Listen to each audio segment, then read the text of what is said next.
Hey there. Welcome to Midnight Sleep Crime. I'm here to help you relax tonight. I know many of you use this video to fall asleep.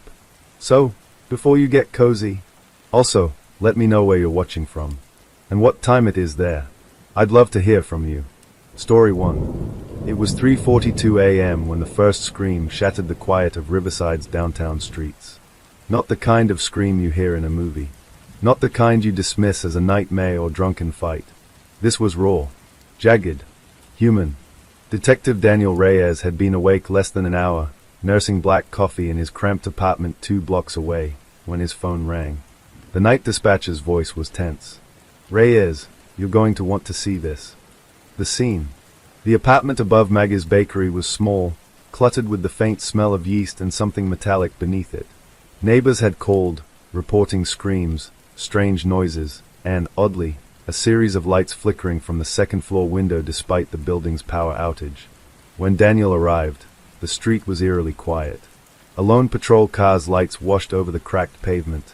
The only movement came from a thin figure slumped against the bakery's front door. It was the landlord. The landlord's story. He was shaking, clutching a clipboard like a lifeline. "Upstairs. I didn't," he stammered. "I didn't go in. I just heard screaming.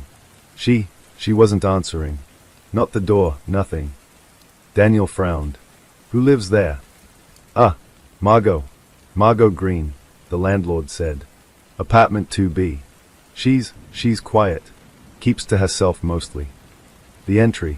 Daniel pulled the keys from his jacket pocket. The landlord had left an emergency copy. The metal key turned slowly in the lock.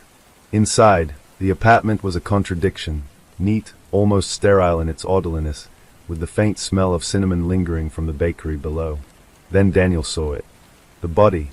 Margot Green was on the floor in the center of the living room. Not slumped, not curled, but lying flat, face up, eyes wide open. The expression frozen in fear.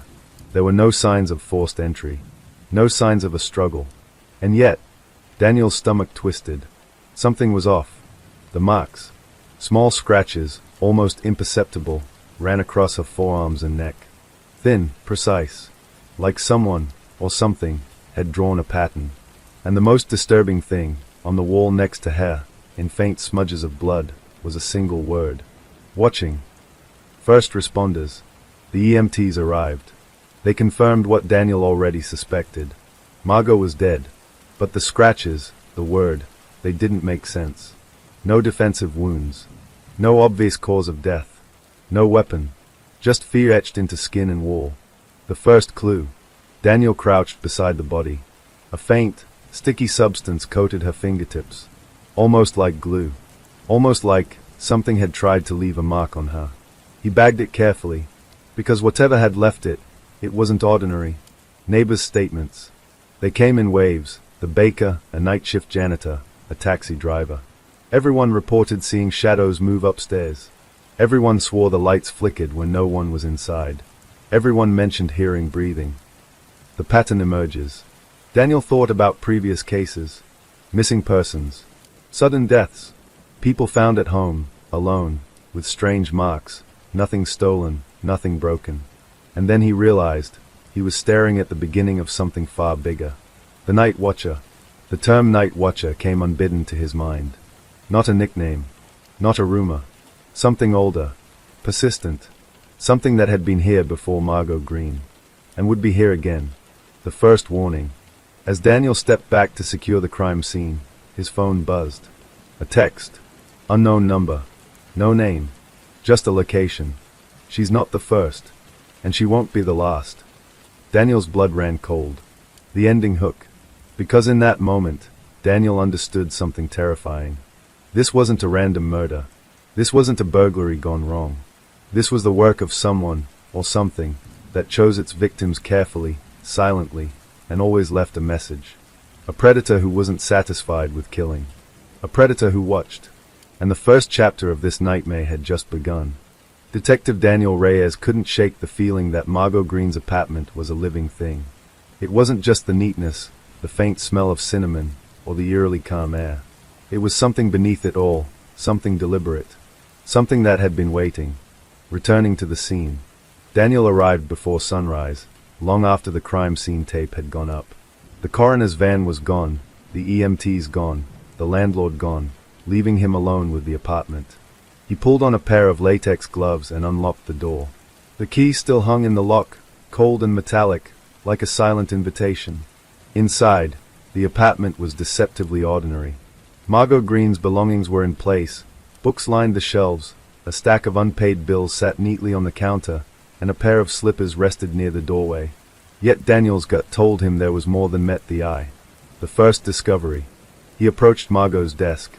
A small laptop sat open, its screen dark. On the desk, a notebook lay closed, as if waiting for someone to read it. He flipped it open carefully. The pages were filled with neat handwriting, but the content was strange, lists of names, dates, and times. Almost like a diary, but not personal. Observational. Cold. Sample entry. March 12th, 9:03 p.m. The shadows linger near the building. They watch the windows. They pause when someone enters or leaves. Daniel frowned. That was the night before she died. Another entry. March 13th, 11:17 p.m. The breathing grows louder. The air feels heavier. I can't see anyone, but I know they are here. He shivered. This wasn't a diary. This was documentation. Margot Green had been keeping track of something, or someone, that had been haunting her for weeks. The hidden drawer. Daniel's eyes caught the edge of a drawer beneath the desk. Something had been taped shut. Carefully, he pried it open. Inside was a stack of envelopes, all unmarked, except for the last one. If anything happens to me. He opened it. Inside was a USB drive and a handwritten note. Everything you need to know is here. Trust no one. They watch, they wait, they strike when you think it's safe. Look at the footage. It will show you everything. Daniel's hand shook slightly as he pocketed the drive. The apartment's layout. He moved methodically through the apartment, noting every detail.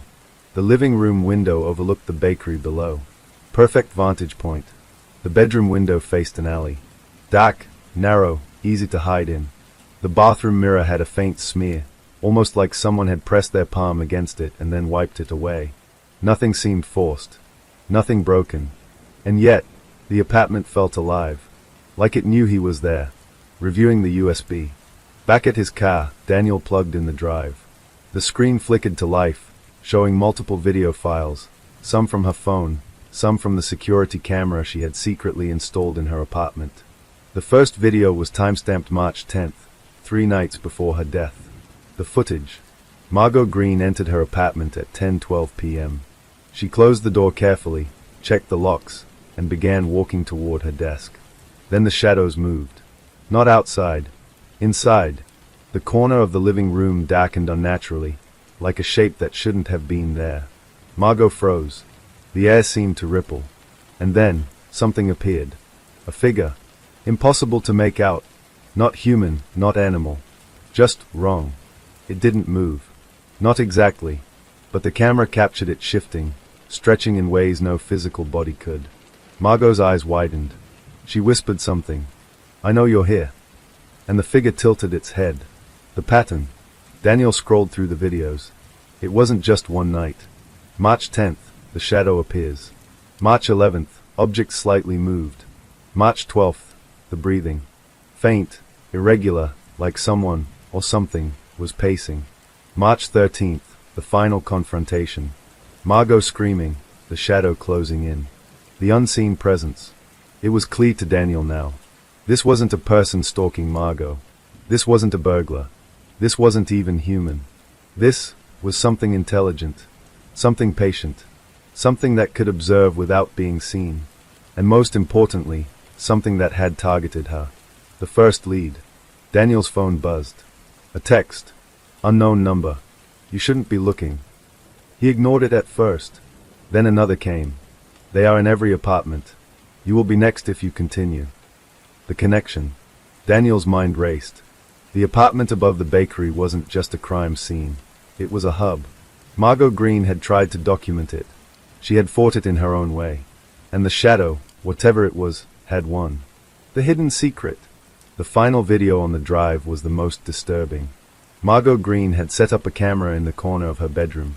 In the footage, She was talking to something invisible, whispering apologies, whispering warnings, and then she raised a small, black device, a remote of some kind. The shadow recoiled. It paused, tilted, then vanished. Margot collapsed, breathing heavily. The screen flickered to black. The realization. Daniel leaned back in his car seat, mind spinning. The apartment wasn't just where she lived. It was where she had tried to fight back. It was where she had known too much. And now, that knowledge had likely marked him too. The final clue. One corner of the room, overlooked by most cameras, showed a small vent. Tiny scratches on the metal. Almost imperceptible.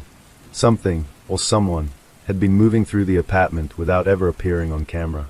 And Daniel knew, with a sinking certainty, that the apartment wasn't done hiding its secrets. The ending hook. Because the shadows were patient. The watcher had waited for months, maybe years. And now that Daniel had looked, now that he had seen, he had joined the list. The ones who knew. The ones who might not survive. Detective Daniel Reyes hadn't slept since he discovered Margot Green's apartment. His car smelled faintly of burnt coffee, and the early morning sunlight cutting across riverside streets did nothing to lighten the weight in his chest. The Night Watcher, as he had begun calling it, hadn't just been a theory. It had been real, and it had been patient. The call from dispatch. It came just before noon. Detective Reyes, the dispatcher's voice trembled. We have a report, apartment 3C. Janet Moore. She's gone. Daniel's stomach sank. Gone how? He asked, already knowing the answer. The dispatcher hesitated. Neighbors say she disappeared. No signs of forced entry. No struggle. Windows closed. Nothing. Daniel grabbed his coat and keys, muttering, just like Margot. Arrival at 3C. The building felt different today. Quieter. Daniel stepped into the narrow hallway, the walls yellowed with age, lights flickering intermittently. Apartment 3C was directly above the bakery, 2 doors down from where Margot Green had lived. The landlord met him at the door, wringing his hands. She's just gone, he stammered. Daniel nodded. I need to see the apartment. The apartment. Janet Moore's apartment was tidy, too tidy. Nothing had been disturbed. No signs of a struggle. Her belongings were in place, dishes in the sink, a half-read book on the couch, her laptop closed on the desk. But Daniel noticed the small details immediately. A chair slightly tilted toward the bedroom. A thin layer of dust on the floor, except for one trail, as if someone, or something, had hovered above it. A faint smell, metallic and sweet, like copper and sugar combined. And then there was the sound, a low, almost imperceptible hum, vibrating through the walls. The empty room. Daniel moved cautiously through the apartment. No signs of Janet Moore. No windows broken. No doors forced. No footprints outside. It was as if she had simply ceased to exist. The pattern. Daniel's mind raced back to Margot Green. Scratches on the skin. The word watching. The shadows captured on the video. The vent scratches in her apartment. It was all the same. And now it was happening again. The Night Watcher wasn't confined to one apartment. It moved. It hunted. And it learned. The neighbor's testimony. Mrs. Duval, an elderly woman across the hall, was the first to be interviewed. I heard whispering, she said, trembling. Around midnight. Soft, like someone speaking just outside my window. Then, nothing. Just silence. I didn't see her leave. I don't know what I saw. Daniel nodded slowly. Did you see anyone else in the hallway?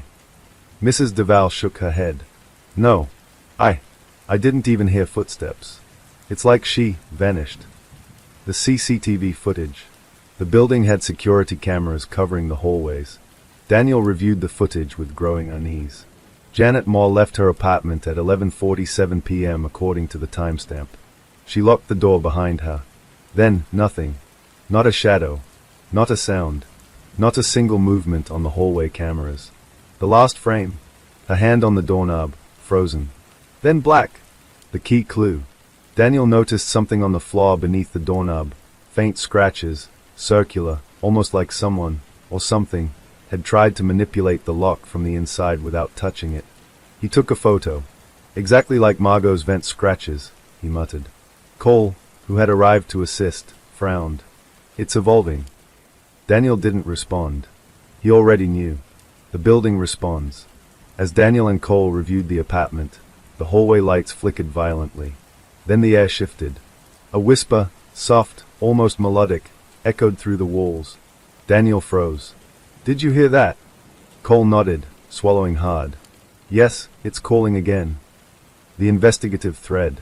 Daniel pieced together the timeline. Margot Green disappears in 2B.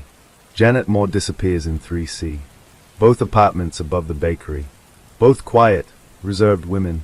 Both vanished without signs of struggle. Pattern confirmed.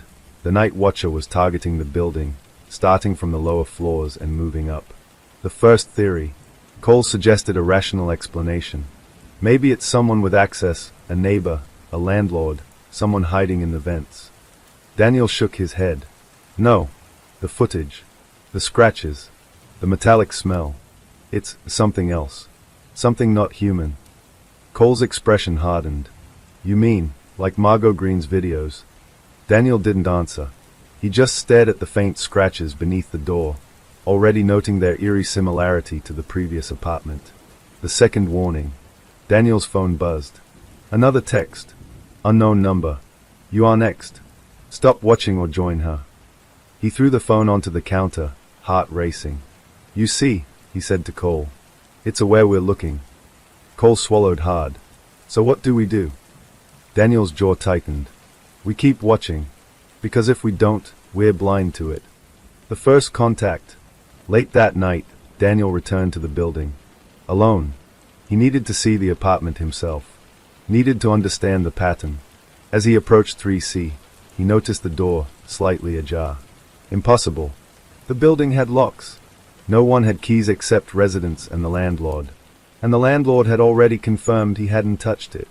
Inside the apartment. Daniel stepped carefully inside. The air was colder than the hallway. The faint hum persisted.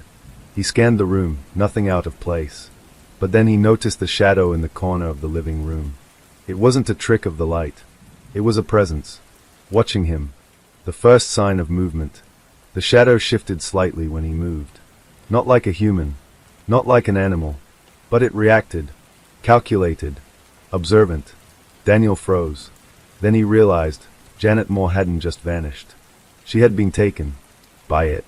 And now, the night watcher was aware of him. The final hook. As he reached for his flashlight, a whisper filled the apartment. "Thank you for noticing." It wasn't malicious. Not yet. But it was deliberate. Daniel understood immediately. He had just joined the list of people it watched. And the night watcher had only just begun. Detective Daniel Reyes sat in his car outside the building, staring at the flickering hallway lights. The street was quiet, almost unnervingly so. After Margot Green and Janet Moore vanished, he knew there was no room for mistakes. He had decided on surveillance, cameras, motion sensors, audio recorders, every tool available. But he didn't yet realize that the night watcher didn't just move unseen. It manipulated reality itself, or at least the way humans perceived it. The setup. Daniel had spent the morning installing small cameras in the hallway, discreetly mounted near the ceiling corners. He had audio recorders hidden behind vent covers and a motion sensor in the stairwell. Cole watched from the stairwell. "You really think this will work?" he asked. Daniel tightened his jaw. "It has to. We need to see it to stop it. To understand it." Cole's unease was clear. "Or we'll just make it aware we're watching." Daniel didn't answer. He focused on the monitors in his car. Each feed displayed a quiet, empty hallway. The first hour. Nothing happened. At first, Daniel felt relief. The hallway was empty. Silent. Ordinary. Then he noticed something. One camera feed flickered. Static for a second, then returned to normal. He frowned. "Cole, did you see that?" Cole leaned over. "What?" "The feed. It blinked." "Probably a loose connection," Cole said, shrugging. But Daniel didn't believe him. The whispering. At 1:13 a.m., a faint whisper drifted over the audio feed. Daniel leaned closer. He barely made out the words. "Don't look." He spun the car door open, stepping out into the hallway. Empty. No one. The whisper repeated, slightly louder, almost urgent. "Don't look." The camera fails. He returned to the car. One camera feed had gone completely black. He checked the recorder. Dead. Another feed flickered. The shadows along the hallway walls elongated, stretching unnaturally. Daniel's chest tightened. Cole, it knows. Cole swallowed hard. Knows what? That we're watching. The first visual contact. From the corner of his eye, Daniel noticed movement in the top left feed. A shadow in the hallway. But when he turned to the monitor, it was gone. The shadow reappeared in the opposite corner. Faster this time. Closer. Not human. Not animal. Manipulating perception. Daniel realized something terrifying. The night watcher wasn't hiding. It was bending the surveillance tools. Cameras, audio, even the motion sensors. They didn't fail by accident. It was deliberate. It wanted him to think he was safe. It wanted him to underestimate its presence. The alarm. At 1:52 a.m., the motion sensor tripped. Daniel grabbed his flashlight and sprinted to the stairwell. Nothing. Then he heard it, a faint metallic scraping from above, apartment 2B. He froze. That apartment had been empty since Margot Green vanished. The stairwell. Daniel cautiously climbed the stairs. The smell hit him first, metallic, coppery, like iron blood mixed with dust. He reached the top floor. Empty. No sign of life. But the air felt heavy. Watching. The lights flicker. Suddenly, the overhead lights flickered violently. The hall seemed longer, darker than it should have been. Daniel's flashlight caught movement in the shadows. A figure darted across the wall. Too fast. Too smooth. He ran toward it. Empty hallway. The camera on him. Back in his car, Daniel checked the monitor. One camera feed showed him climbing the stairs, but something was wrong. The feed displayed two versions of him. Both climbing, one moving slightly behind the other, almost like a shadow clone. Daniel's heart raced. "It's learning me," he whispered. Cole's voice trembled through the radio. "What do you mean?" "It's replicating me. It knows how I move, how I respond, how I think." The first trap. Suddenly, the hallway cameras all went black. Daniel's phone buzzed.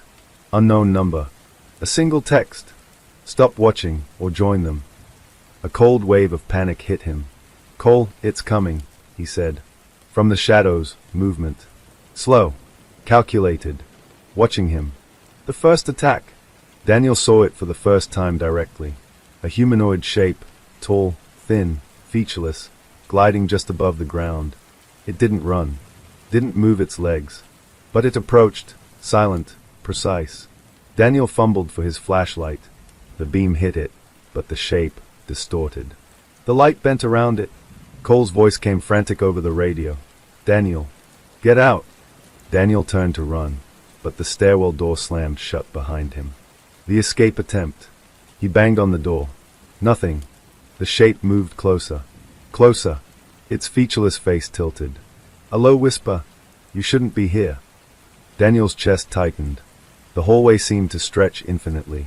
The shadows twisted unnaturally around him. The realization. He understood in that moment. The night watcher wasn't limited to apartments. Not even to the building. It could manipulate space, perception, and technology. It could anticipate human behavior. And it was always one step ahead. The final warning. As Daniel braced for the inevitable, his phone buzzed again. Another text. Unknown number. Watching isn't safe, but hiding is worse. The shadow paused, as if reading the message. Then it vanished into the darkness. The aftermath.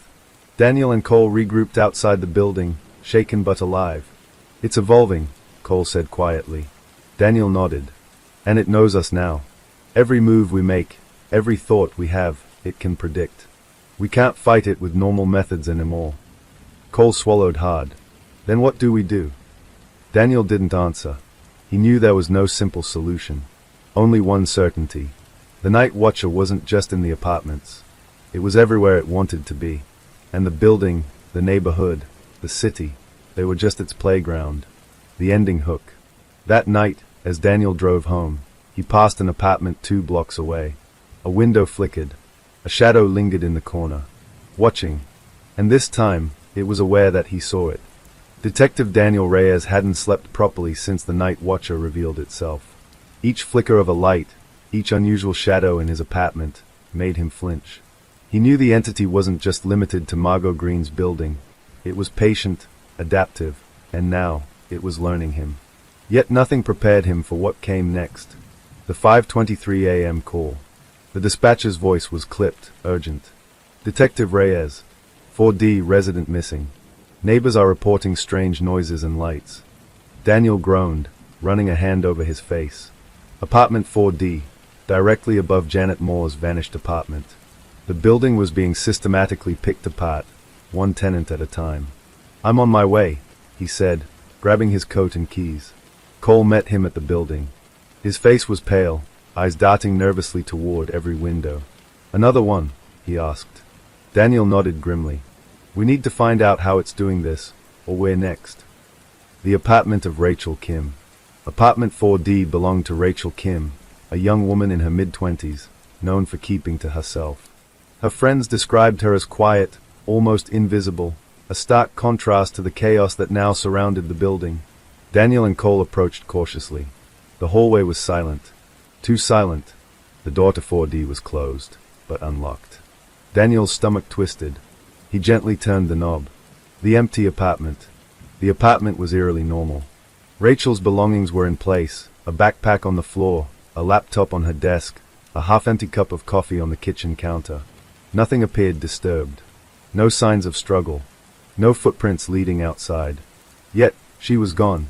The notes. Daniel noticed something on the coffee table, a notebook, open. The handwriting was different from Margot Green's or Janet Moore's, but the content was similar. Notes about shadows, whispers, and strange lights in the hallway. One entry caught Daniel's attention. March 15th, 11:45 p.m. Something watches me tonight. I hear it moving above the ceiling. I feel it in the walls. I don't know how to stop it. It was chillingly precise. Rachel had known it was coming. She had been documenting it. The clue in the ceiling. Daniel inspected the ceiling. Tiny scratches lined the vent cover. Marks similar to those found in Margot Green's apartment and Janet Moore's. "It moves through vents," Daniel whispered. "It doesn't need doors." Cole shivered. "It's learning faster than we can keep up." Daniel nodded. He realized the pattern. The Night Watcher didn't just observe. It adapted, strategized, and chose its victims carefully. The missing neighbor. The next day, Daniel knocked on the neighboring apartment doors, trying to interview anyone who might have seen Rachel. One neighbor, a man named Greg Walters, claimed he heard faint whispers from the vents around 11:30 p.m. "I thought it was my imagination," Greg said. I swear I saw shadows moving along the walls. Not human shadows. Wrong shapes." Daniel's gut tightened. The Night Watcher wasn't just targeting isolated tenants. It was moving through the building systematically. And the vent scratches weren't random. They were entry points. The security footage. Daniel retrieved the building's CCTV footage. What he saw made his blood run cold. Rachel Kim leaving her apartment at 11:47 p.m. according to the timestamp. Locking the door. Then, nothing. The hallway cameras didn't capture her leaving. No one entered the building. No one left. Yet she was gone. Daniel replayed the footage repeatedly. The hallway seemed normal, until he noticed the faintest distortion, a blur in the corner, almost like heat haze.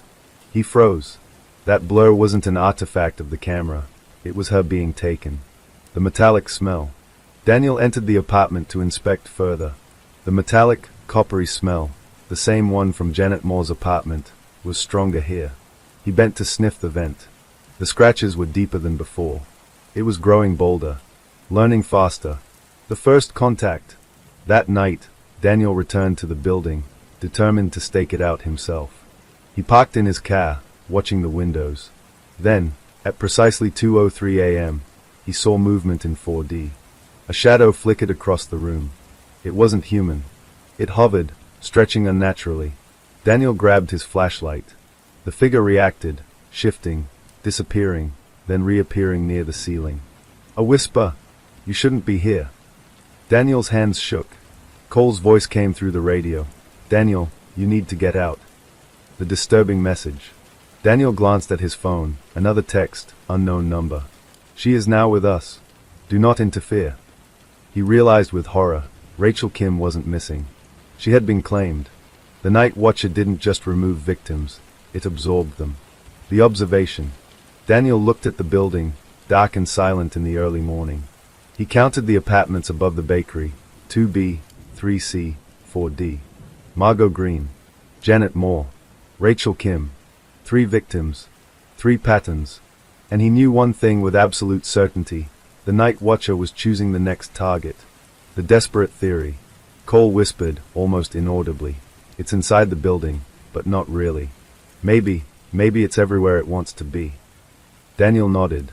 And the apartments? Just bait. The night watcher wasn't just hunting, it was testing, learning, evolving. The final hook. Daniel left the building that night, exhausted and shaken. From across the street, he noticed a figure in the top floor window, standing still, watching him, and then it vanished. Daniel realized with grim clarity.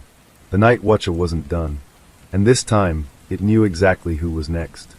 Detective Daniel Reyes had learned a terrifying truth.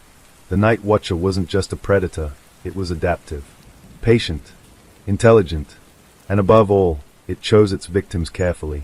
After Rachel Kim's disappearance, Daniel knew the next tenant might either vanish or fight back. The new tenant. Apartment 5E had recently been rented to Lila Moreno, a woman in her early 30s. Unlike the previous tenants, Lila had a reputation, fearless, resourceful, and unusually perceptive. Daniel had done his homework. He knew Lila was aware of the building's history. A few tenants had told him she read extensively about the disappearances and strange occurrences in the block above Maga's bakery. She was unlike Margot Green, Janet Moore, or Rachel Kim.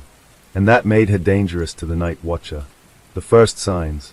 The night Daniel and Cole surveilled 5E, Lila was awake past midnight, lights on, moving around deliberately. She had cameras set up, not hidden, positioned openly in the corners of her apartment. Daniel whispered to Cole, "She's trying to lure it. I'll study it." Cole shook his head. "That's reckless. The night watcher doesn't play fair." Daniel said nothing. He already knew. Lila wasn't ordinary. The disturbing activity. At 12:47 a.m., the first flicker appeared. The shadow moved along the ceiling. Distorted, featureless, but deliberate. Lila didn't scream. She didn't hide. She spoke softly, almost as if negotiating. "I see you. I know you're here. But you won't take me." Daniel's jaw tightened. This was different. No previous tenant had confronted it. The shadow reacts. The night watcher paused. The room temperature dropped. The lights flickered violently, shadows stretching to impossible lengths. Lila continued speaking calmly, pacing slowly. She picked up a metal rod and began tapping near the vent where previous tenants had vanished. "You don't own this building. You don't own me. I see your scratches. I see your patterns. You won't control me." The shadow shifted, twisting unnaturally, almost as if confused. Daniel and Cole watched through the surveillance feeds from their car. Cole whispered, "It's hesitating. That's new." Daniel nodded. "It's never hesitated before." The first defense. Lila had set small traps, cameras hooked to motion sensors, reflective surfaces angled toward vents, and a thick line of talc powder along the floor to detect movement. When the night watcher moved, the talc reacted, not by leaving footprints, but by distorting in impossible patterns.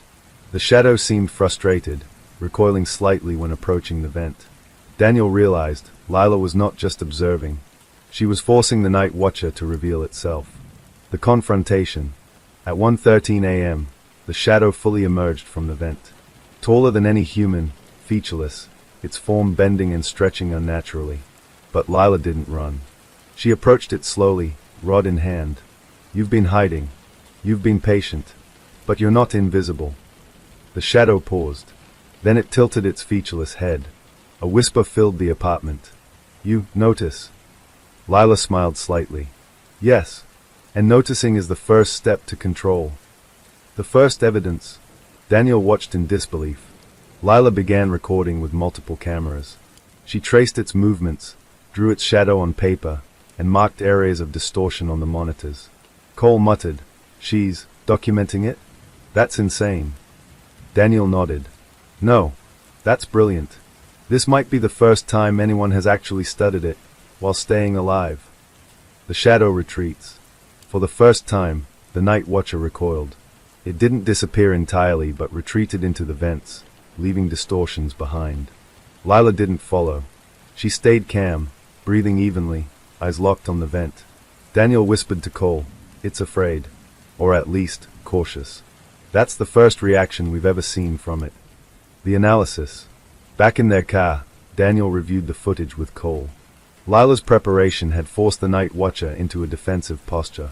It could anticipate movement, but it hadn't expected active confrontation. Its adaptive nature meant it could learn from this encounter. Daniel's stomach sank. It's learning faster than any of us realized. This fight isn't over. Cole shivered. "Do you think Lila knows that?" Daniel shook his head. "She's brave, but I don't think anyone can truly know it, yet." The warning. At 3:02 a.m., Lila received a text from an unknown number. "You should not have challenged us." She didn't react visibly. She glanced at the camera, then whispered, "I'm still here, and I'm not afraid." Daniel realized something crucial. The night watcher didn't just strike silently. It tested, it intimidated, it observed. Lila had survived the first encounter, but the entity would come back stronger, smarter. The first breakthrough. Daniel reviewed the shadow distortions frame by frame. It seemed to react to sound, light, and movement simultaneously. It avoided direct contact when confronted with deliberate, prepared resistance. It left traces, vent scratches, shadows, distortions, that could be studied. For the first time, Daniel saw a chance, not to capture it, but to understand it. The ending hook. As Daniel left the building at dawn, he glanced at 5E. The window was dark, but he felt the gaze of something beyond. Watching. Waiting. He realized a horrifying truth. Lila had survived tonight, but the night watcher would return. And next time, it wouldn't hesitate. The night had grown heavy over the building above Maga's bakery. Detective Daniel Reyes and Lila Moreno had spent hours setting up surveillance in and around apartment 5E, hoping to catch the night watcher, or at least understand it.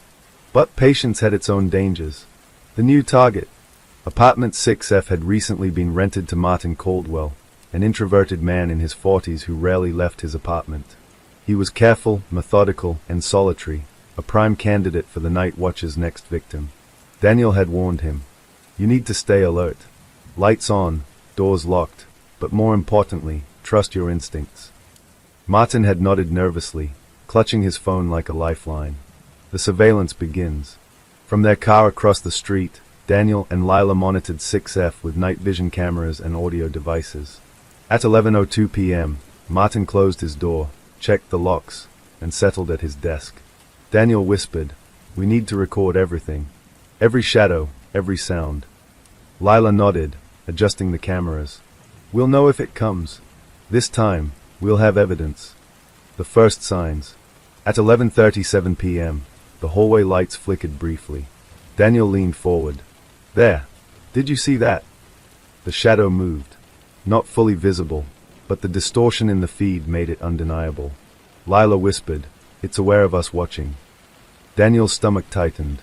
And it's coming for him now. The audio disturbances. A soft whispering filled the audio feed. Not words, just fragmented syllables, like echoes from a broken radio. Martin sat upright, tense.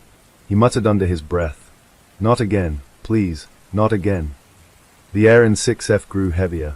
The faint metallic smell Daniel had learned to associate with disappearances drifted through the speakers. Cole, watching from another vantage point, whispered, "It's feeding off fear." Daniel nodded. "And it's patient. It waits until the fear is high enough to act." The disappearance. At 11:49 p.m., the feed from 6F glitched violently. Martin Caldwell was gone. The camera shook slightly, then returned to normal, empty apartment, desk chair upright, cup of coffee untouched. No doors open. No windows broken. Lila pressed the monitor closer. He is gone. Daniel's heart sank. Exactly like the others. It doesn't just take, they vanish. No trace. The first evidence of interaction. Daniel noticed a subtle disturbance. Dust particles shifted along the floor in a circular pattern. The air shimmered slightly near the vent above the bedroom. Shadows in the corners twisted unnaturally, stretching beyond the camera's perception. It was deliberate. The night watcher left markers, but not enough for ordinary humans to detect. The attempted capture. Daniel suggested sending Lila inside with a small camera on her vest. No, she said firmly. We need to observe. Not confront. Not yet. It learns too quickly. If we go in unprepared, we're the next victim. Daniel agreed, though the sight of the empty 6F apartment haunted him. The clues in the shadow. Reviewing the night's footage, Daniel noticed something new. The night watcher appeared to avoid the camera's direct line of sight, bending around them. It manipulated shadows, elongating and compressing them to distort perception. Vent scratches were deeper, suggesting it could climb walls and ceilings with unnatural precision. This isn't just stalking, Daniel said grimly. It's studying its prey. The warning message. Lila's phone buzzed again. Unknown number. You are watching. You will all join them soon. Her face remained calm. It's trying to intimidate us, she whispered. Daniel didn't respond. He knew better. The night watcher wasn't bluffing. The psychological effect. Daniel and Lila noticed another disturbing trend. Neighbors who remained in their apartments grew increasingly paranoid. Shadows seemed to appear in peripheral vision, even when cameras showed nothing. The building felt alive, corridors bending, lights flickering at will, a persistent low hum in the walls. It was becoming not just a predator but a manipulator of perception. The first clue to its origin. Examining footage from previous disappearances, Daniel noticed a subtle pattern. The night watcher seemed linked to the building's vents and structural crevices. The disturbances all originated from older sections of the building, where metal and wood met at irregular angles. It left patterns, almost like a code, in the dust and scratches. Daniel realized with horror, this was more than a stalking entity. It had a purpose, a design. The next move. By 2 a.m., Daniel and Lila had pieced together a plan. Observe without entering. Track every shadow, every flicker. Note vent disturbances, whispers, and distortions. Avoid confrontation until patterns were fully understood. Cole voiced what they were all thinking. It's only a matter of time before it strikes again. Daniel nodded. And next time, we'll be ready. The ending hook. From across the street, Daniel noticed a shadow in the stairwell of 6F. It wasn't moving like a human. It tilted its featureless head, as if acknowledging them. Then, it vanished. Daniel shivered. He understood now. The night watcher wasn't just in the building. It was watching them outside it, anticipating their every move. And Daniel knew with chilling certainty. The next disappearance was imminent. Detective Daniel Reyes sat in the car across the street from the building, eyes glued to the monitors. Lila Moreno had spent the last 48 hours preparing for this night, transforming her apartment into a trap. Every previous encounter with the night watcher had been reactive, watching, recording, surviving. But tonight, they were going to take the first offensive step. The preparation. Apartment 5E was unlike any other unit in the building now. Lila had cameras mounted in every corner, feeding directly to Daniel's laptop in the car. Motion sensors along the floor and near vents. Mirrors angled toward ceiling crevices and hallways. Reflective strips of foil to disorient shadows. White chalk and talc powder tracing every doorway and vent, revealing even the faintest movements. This will show us everything it does, Lila said, adjusting the last sensor. And maybe, just maybe, it'll give us leverage. Daniel nodded, gripping his coffee tightly. Leverage or bait. Either way, we need to see it, not just survive it. Cole muttered nervously. I still think it's smarter than us. This could backfire. Daniel didn't answer. He already knew. The first disturbance. At precisely 11:11 p.m., the building seemed to breathe. Lights flickered. A cold draft ran along the hallway. The monitors began displaying minor distortions. Lila remained calm. She whispered, "It's here. It knows we're watching." The cameras captured a faint, elongated shadow moving across the hallway. Unlike previous nights, it didn't vanish completely. It paused, almost calculating. The trap is set. Lila had created a simple but clever trap, reflective surfaces angled to catch shadows, mirrors positioned to bounce light into vents, talc powder to track movement, and audio emitters playing white noise to confuse spatial awareness. Daniel whispered, "If it enters, we'll know exactly how it moves." For the first time, we'll see it clearly. The night watcher had never been directly observed in this way. The shadow approaches. From the monitors, Daniel saw it, the featureless figure gliding down the hall, distorted and inhuman. It didn't rush. It floated, studying. Its head tilted, as if observing the patterns Lila had set. Then the vent in 5E shook. Slightly at first, then more violently. Lila whispered, "It's testing me. Testing us." Daniel noted the talc powder moving in unnatural patterns, swirls, distortions, circular scratches, indicating it was climbing walls, stretching, and probing the environment. The first engagement. Lila activated the first defensive measure, mirrors angled to direct strong light into the vent. The night watcher reacted violently. The shadows on the monitors twisted, pulling away from the light. Distortion spread across every feed simultaneously. For the first time, Daniel saw it hesitate.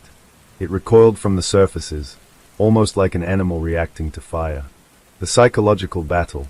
Lila spoke to the empty apartment calmly, deliberately. "I see you. I know what you are. You won't take anyone else without a fight." The shadow moved closer, observing. It tilted its head. A whisper echoed through the hallway monitors. "You notice. You defy." Daniel whispered to Cole. "It's aware of the trap. It's analyzing everything." Cole shuddered. "And it's still coming." The shadow's reaction. The night watcher tested the mirrored defenses, probing each vent, manipulating the shadows. It appeared on the ceiling, then the walls, stretching impossibly. Its distorted form nearly filled the monitors, yet every time it approached a reflective surface, it recoiled slightly, hesitant. Daniel realized something monumental. This was the first time the night watcher had been challenged and paused. The evidence collection. Lila moved methodically. Every time the night watcher retreated from a light beam or reflective angle, she recorded it. Every shadow distortion was logged. Daniel observed in awe. They were not just defending, they were studying it. For the first time, the hunters were learning as much as the hunted. The night watcher, intelligent and patient, wasn't defeated, but its first hesitation gave them hope. The unexpected twist. Around midnight, Daniel noticed something odd. On one monitor, a shadow moved where there shouldn't be any vent or hallway. "Cole, do you see this?" Cole leaned in. "That's impossible. That area doesn't exist on the building plans." Daniel's stomach dropped. "It's creating spaces. Extending the building, bending reality. It's manipulating perception." Lila, calm but focused, said, "It can't bend the rules if we define the space. Mirrors, sensors, everything counts. We make it visible." The night watcher retreats. After nearly an hour, the shadow slowly withdrew, moving back into the upper vents. Its presence lingered, distorted shadows stretching across the apartment long after it disappeared. Daniel exhaled. "It's retreating, for now." Lila smiled faintly. "It learned something tonight. And so did we." The first victory. While the night watcher was still alive, still adapting, tonight marked a milestone. It had hesitated. For the first time, Daniel and Lila had turned the apartment into more than a trap. They had made it a defensive battlefield. Cole whispered, "You think it'll come back stronger?" Daniel nodded grimly. "Yes, but now we know it can be challenged. And that's the first step toward surviving it." The ending hook. As dawn broke over the building, the hallway cameras captured one last fleeting distortion. A featureless head peeking around a corner, tilting slowly, watching. And then, it vanished. Daniel stared at the monitors, heart racing. He understood. This fight wasn't over. But for the first time, they weren't powerless. The night watcher had met its first opposition. And it didn't forget. After the first successful confrontation in apartment 5E, Daniel Reyes and Lila Moreno felt a fragile sense of hope. They had forced the night watcher to hesitate for the first time. But hope in the building above Maggie's bakery was dangerous. The night watcher was patient, and patient predators rarely forgave. The next target, apartment 7G, a corner unit, belonged to Ethan Cole, a university student who worked nights and often came home late. Unlike previous tenants, Ethan had installed basic cameras and a smart lock system for personal security. Daniel had warned him bluntly, "You need to expect the impossible. Don't trust what you see, or what you think you hear." Ethan had nodded nervously, but Daniel saw determination in his eyes. Like Lila, he was curious, almost daring the entity to strike. Surveillance setup. From their vantage point across the street, Daniel and Lila monitored Ethan's apartment. Lila had expanded her system. Cameras positioned to cover the entire hallway outside 7G. Sound emitters creating controlled white noise. Motion sensors along the stairwell. Temporary lights positioned to illuminate corners without revealing themselves. It's a bait-and-study setup, Daniel said. We'll see it in real time, and we'll know how it moves. Cole leaned forward. Or we'll see another tenant vanish. First signs. At 11:17 p.m., the hallway lights flickered. A shadow flickered across the monitors, elongated, inhuman, and silent. Daniel whispered, "It's aware of the surveillance." Lila nodded. "And it's choosing its approach carefully. Watch the vents." The shadow hovered near the top corner of the hallway camera. Unlike before, it didn't enter Ethan's apartment immediately. The psychological pressure. Inside 7G, Ethan sat at his desk, trying to study but clearly tense. The shadows outside shifted unnaturally in his peripheral vision. "Just focus, it's not real," he muttered, but the sweat on his brow betrayed his fear. The night watcher was testing him, probing his reactions from multiple angles. Its whispers echoed faintly in the vents. "You see us. You feel us. You cannot hide." Daniel watched on the monitors. It's experimenting on him, seeing how he responds to fear. The first movement.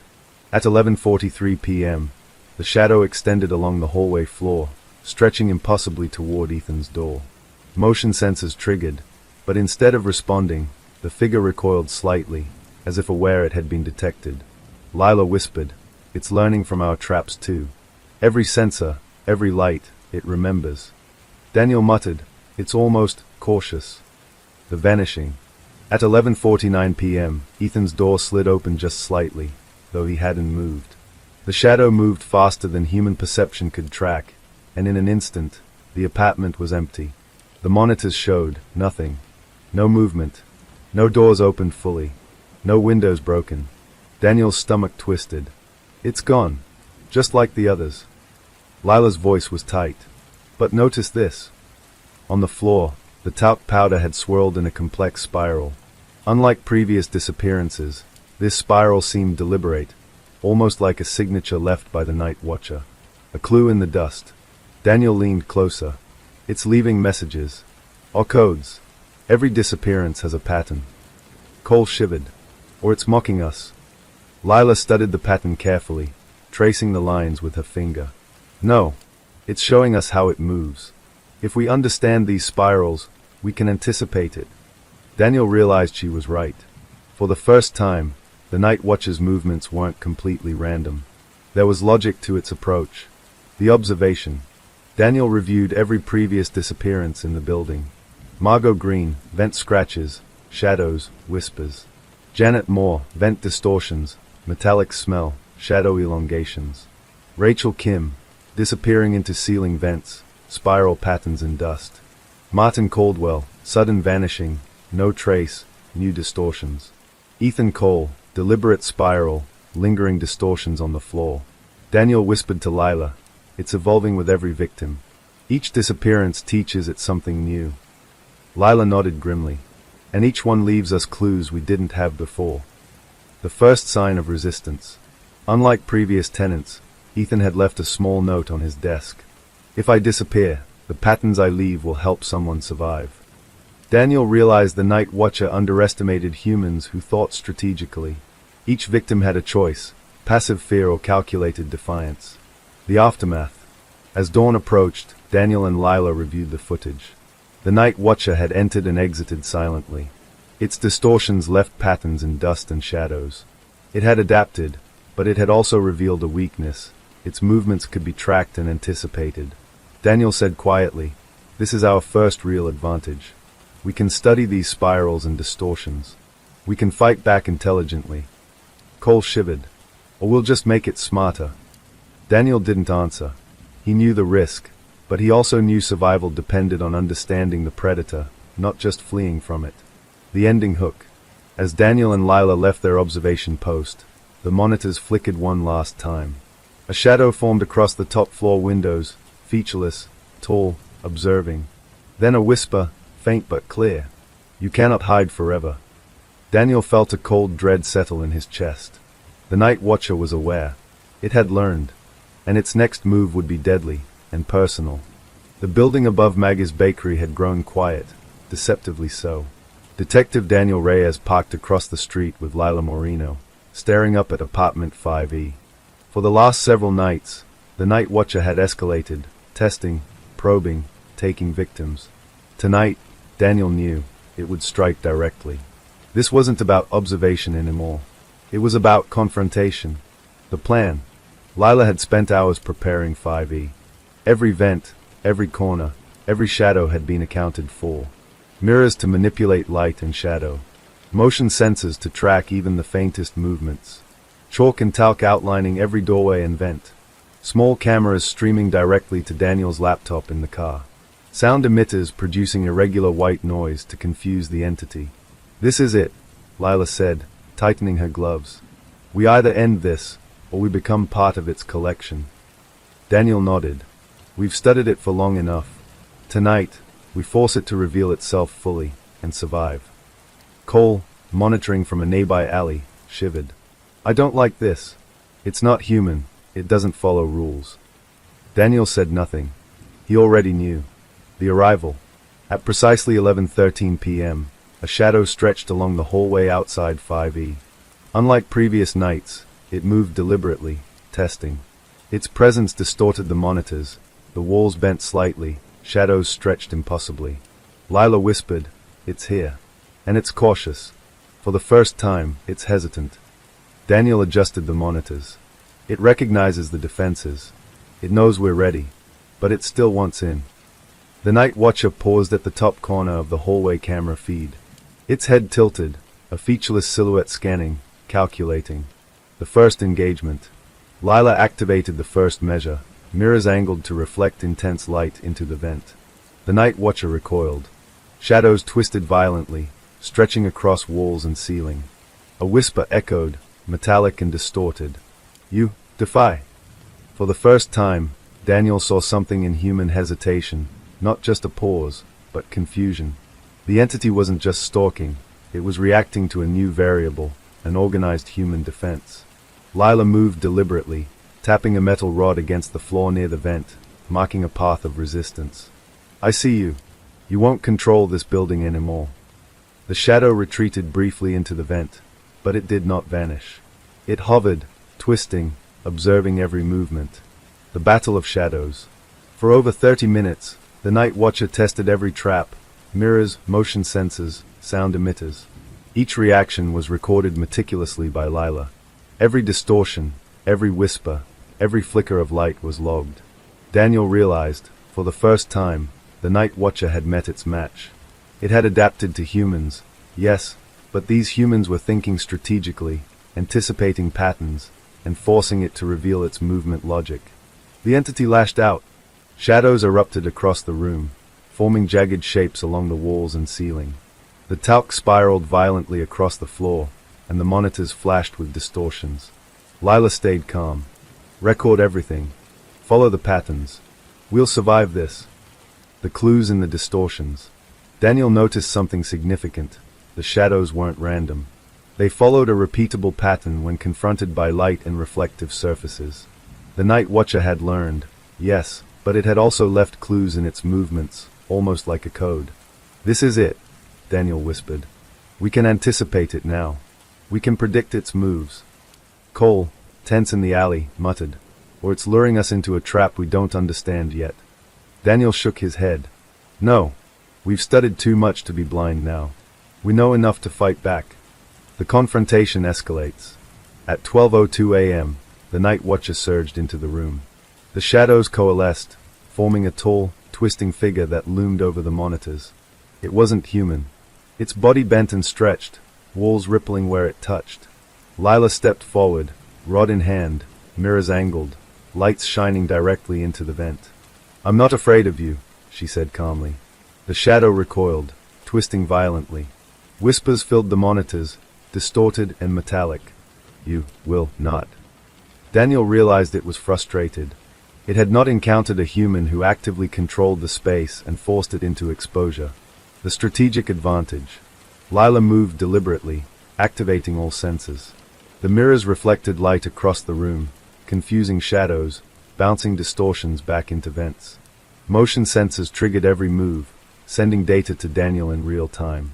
The night watcher shrieked, or something like it, a high, metallic sound that resonated through the building. Daniel whispered, "It's adapting, but it's exposed. Every time it moves, we track it." The revelation. As the entity shrieked and recoiled, Lila noticed the core of its form, a dense shadow mass clustered near the upper vent. It pulsed with every attempt to enter the apartment fully. It's feeding off fear, Daniel realized. The less afraid we are, the weaker it becomes. Lila smiled faintly. Then we don't fear it. We control the room, we control its feed. The night watcher hesitated, retreating slightly into the vent, twisting unnaturally. Its whispers grew distorted. "You see me now." The final push. Daniel instructed Lila, "Activate all lights. Flood the room. Force it into the vent corner." Mirrors reflected light into every angle. White noise emitted from strategically placed speakers. Motion sensors tracked every distortion. The night watcher surged once more, attempting to break free.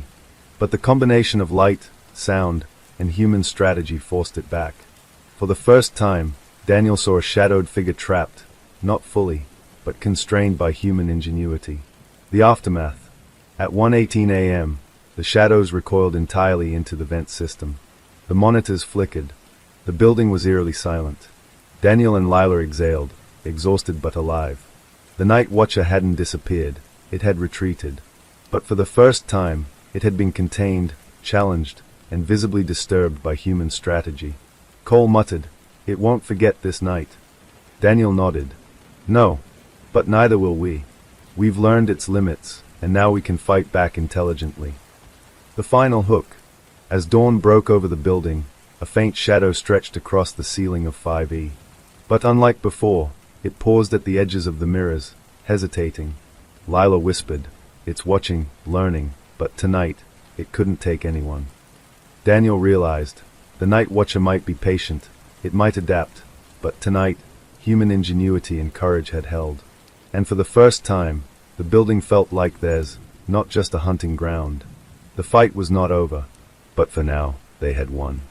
Willow Creek was a quiet town nestled in the hills, the kind of place where neighbors borrowed sugar, dogs barked at mailmen, and everyone knew everyone else's business.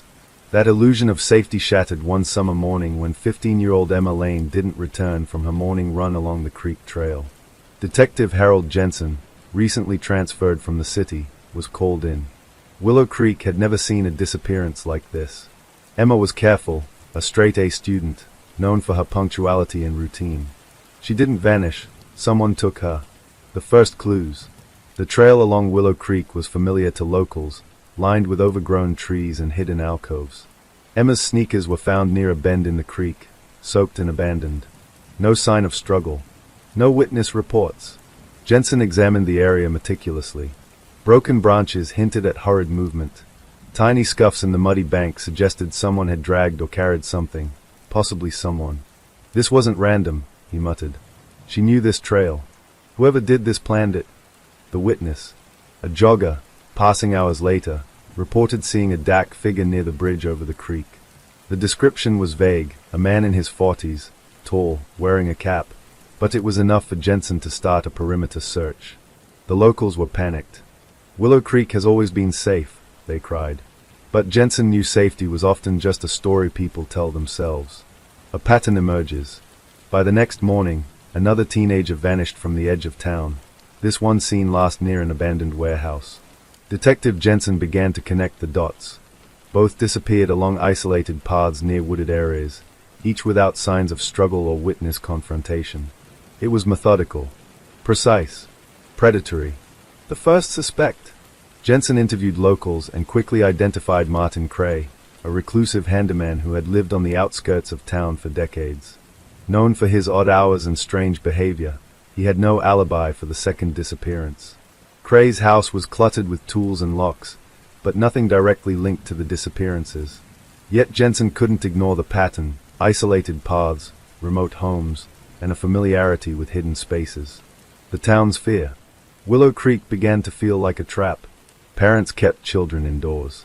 Windows were locked, doors bolted. Every rustle in the trees became a threat. Jensen walked the creek at dawn, recalling the first footprints he found.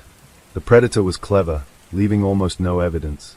But Jensen had learned one thing in his career: predators always repeat some part of their pattern. The hook. That evening, Jensen received a call from the local high school. A note had been found in Emma's locker. "Stop looking for me, or you'll be next." The message was chilling, written in childish handwriting, but with an adult's precision. Whoever was behind the disappearances wanted the town terrified and watching. Jensen knew it was no longer a search for missing teens. It was a race against someone who wanted control. The predator of Willow Creek wasn't just hiding, it was playing a game. And the first move had been made. Detective Harold Jensen had barely begun piecing together the events of Emma Lane's disappearance when another shock hit Willow Creek. By midweek, the town's panic escalated. 2 sets of parents had vanished without a trace. Not in the same pattern as the teenagers. This was different, deliberate, and deeply unsettling. Jensen knew the predator had evolved. Whoever, or whatever, was taking people wasn't just targeting teens. It was sending a message to the entire town. The first family. The Harrisons lived in a neat, 2-story house on Elm Street.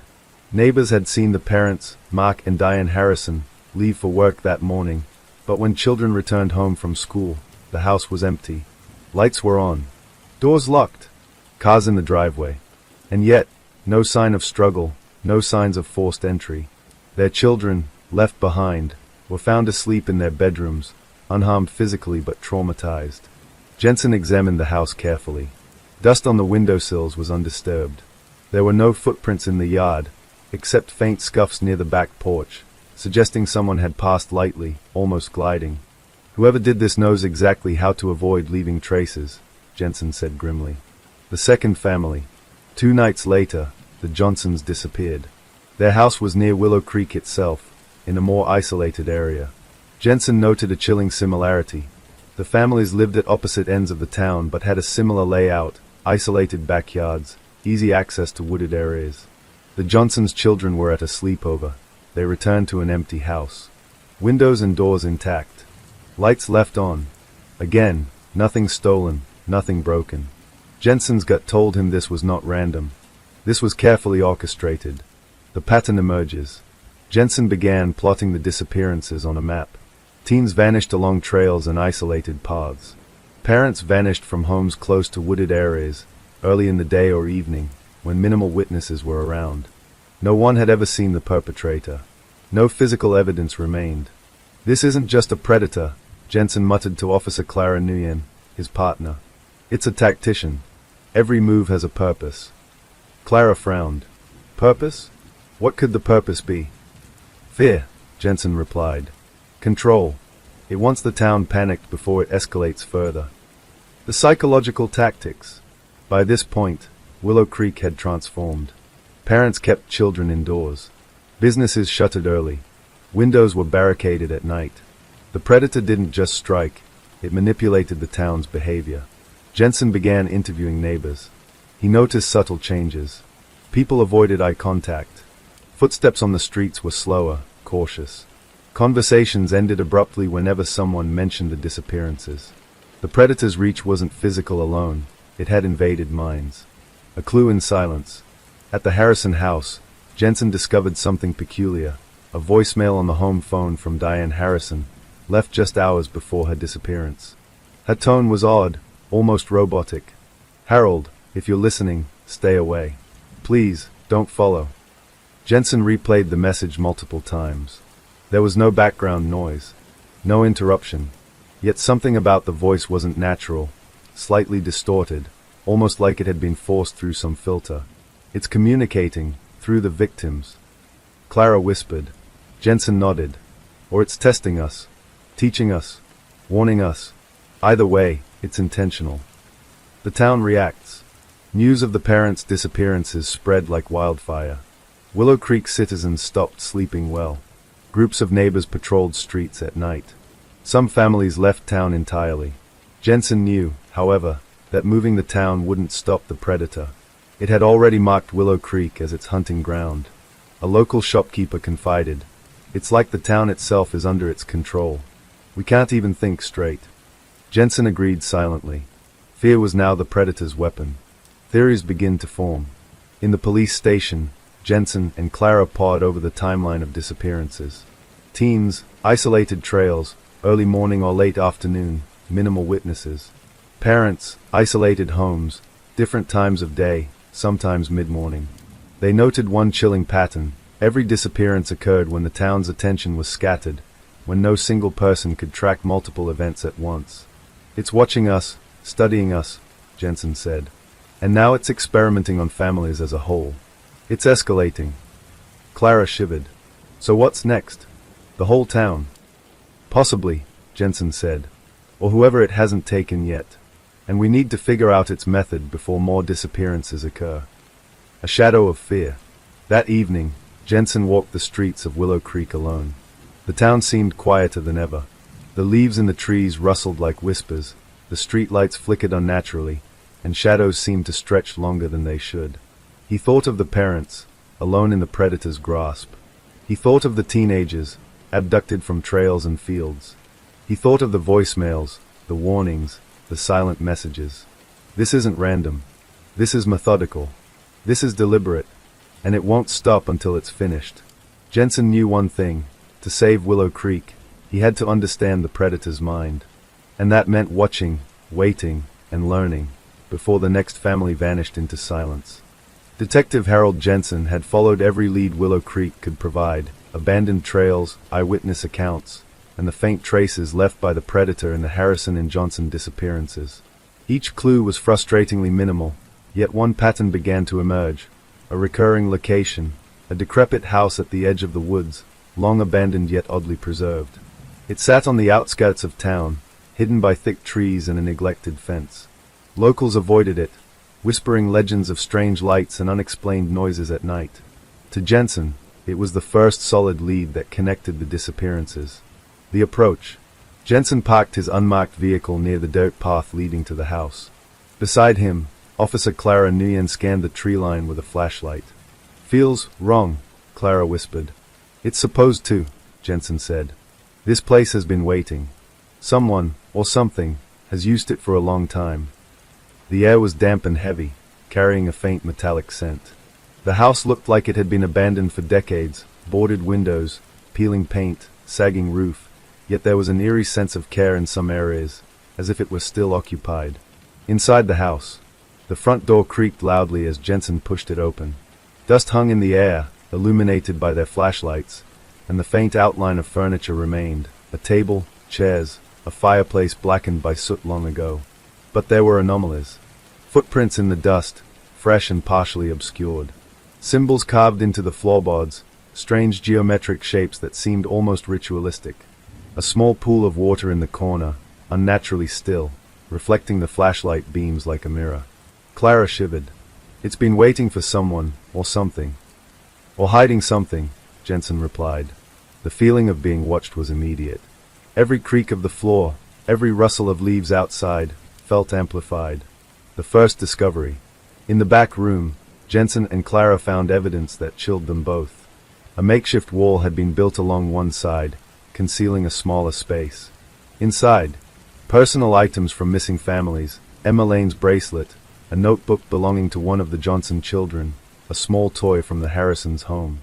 Faint signs of habitation, old blankets folded neatly, faint marks in the dust indicating movement, and scraps of food untouched for days. Strange symbols etched into the walls, mirrors positioned in ways that seemed to manipulate the angles of the room. "It's a shrine of sorts," Clara said softly. "Or a containment area." Jensen nodded grimly. "Or both. Whoever's taking people is keeping them here. And it's organized." The predatory design. Jensen noticed the arrangement of the mirrors and symbols. They weren't random. They were designed to guide movement, or restrict it. "Look at this," he said, pointing to the mirrored angles. "If someone tries to enter or leave, the reflections confuse their perception. It's like a maze in here, and the predator knows every path."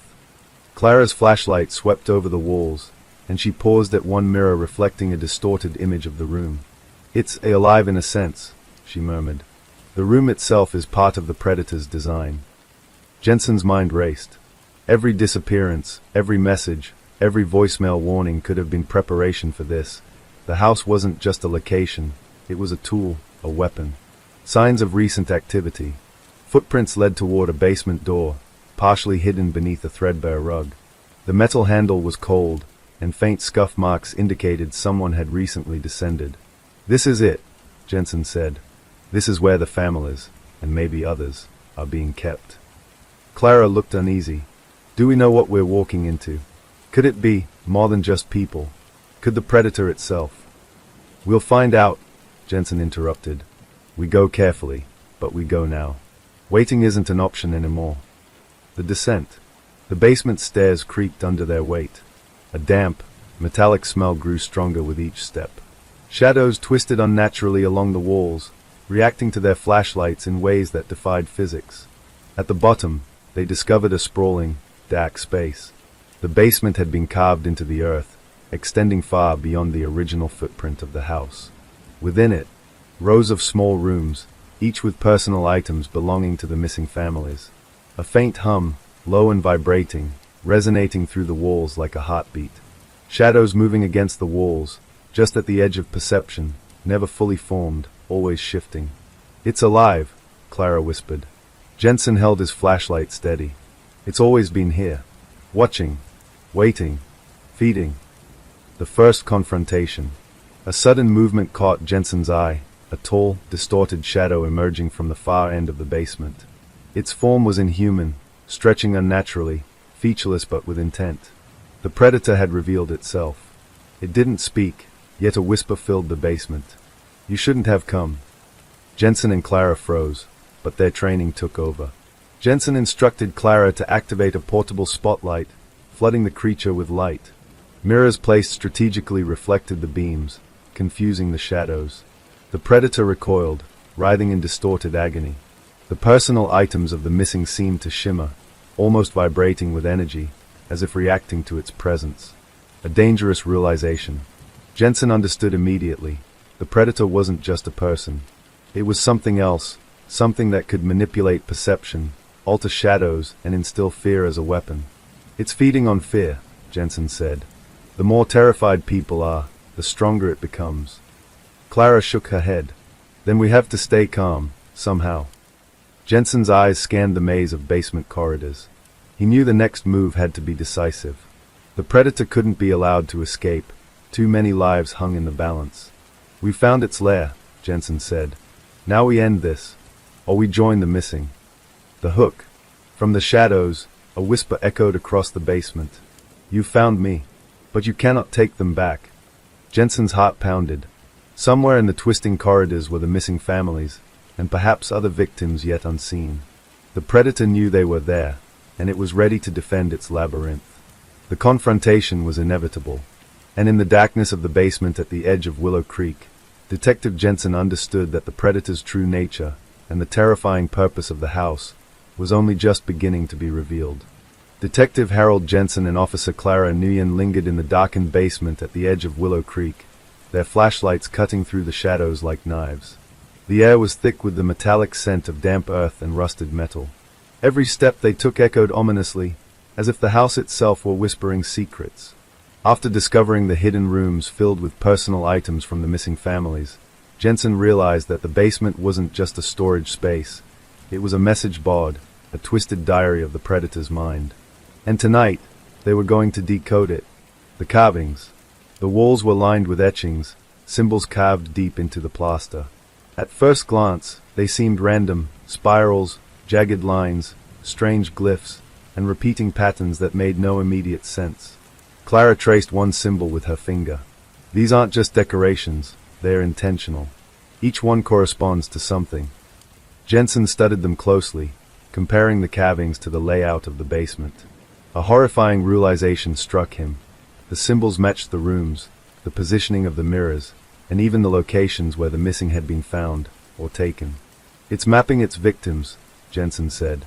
"Every room, every disappearance, It's all recorded here. Clara shivered. And the patterns, they almost look like instructions. Like it's leaving a manual for someone else. The whispering. As they advanced deeper, faint whispers filled the air, not in a language they recognized, but unmistakably intentional. The sounds seemed to echo from the walls themselves. Jensen's voice was low. It's communicating, or trying to communicate. Maybe to its victims, maybe to us. Clara strained to listen. Amid the unintelligible sounds, she caught fragments. Obey, follow, fear. The whispering was almost hypnotic, compelling yet horrifying. The predator's influence extended beyond physical space. It had a psychological reach, bending fear into a weapon. It feeds on our terror, Jensen said. The more afraid we are, the stronger it becomes. We have to stay focused. A disturbing discovery. In a small side room, Jensen noticed a faint outline on the floor, a complex spiral etched into the concrete. It resembled the carvings on the walls but was far more intricate. At its center lay objects from multiple victims, a bracelet, a notebook, a watch. Clara leaned over it. It's like a diary, or a shrine. But also a trap. Jensen nodded grimly. This pattern isn't random. It could be guiding movement, controlling how someone enters or leaves the room. Step wrong, and you could trigger something. They realized that the predator had designed the basement not just to contain, but to manipulate anyone who entered, guiding them psychologically and physically, ensuring terror at every step. The first message. Jensen noticed that some carvings were more recent, scratched in a darker layer of plaster. Among them, words could be made out if viewed closely. You see, but you do not understand. You hear, but you do not obey. Clara's voice was barely a whisper. It's taunting us, daring us to solve the puzzle. And it's recording our progress, Jensen said. Every fear, every hesitation, it watches, and it learns. He realized the predator wasn't merely taking victims, it was studying human behavior, anticipating reactions, and adapting its methods. The hidden rooms. Following the carvings, Jensen and Clara discovered another concealed doorway behind a mirrored panel. The space beyond was narrow and pitch black, and faint movement suggested recent activity. More victims. Clara asked, fear in her voice. Jensen hesitated. Possibly. Or it could be something else.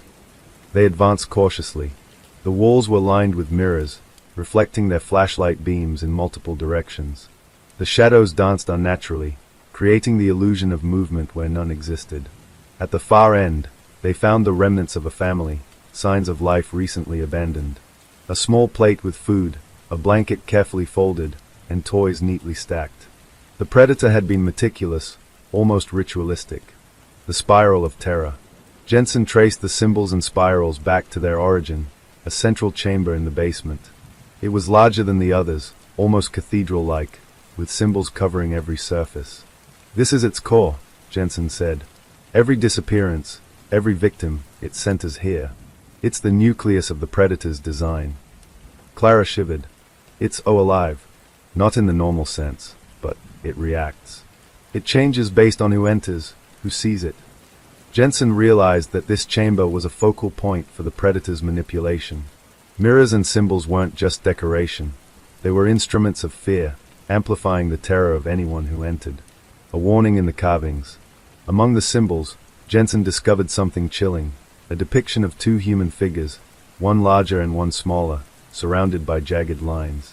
Beneath it, words had been etched. Those who witness may survive, but only if they understand. Jensen's stomach tightened. The predator was testing them, leaving hints but ensuring that only those perceptive enough could navigate its lair and survive. It's a test, Clara said quietly. And it's escalating. Whoever survives will be changed. Jensen nodded. We need to understand the messages, the patterns, the spirals. Only then can we anticipate its next move, and possibly rescue the missing. The hook. As they prepared to leave the basement for the night, a sudden sound froze them both, a whisper from the far corner, distinct and clear. You are closer than you know, but the next step is yours alone. The message hung in the air like a challenge. Jensen realized that the predator wasn't done with Willow Creek. Not by a long shot. And now, its communications were no longer subtle, they were personal.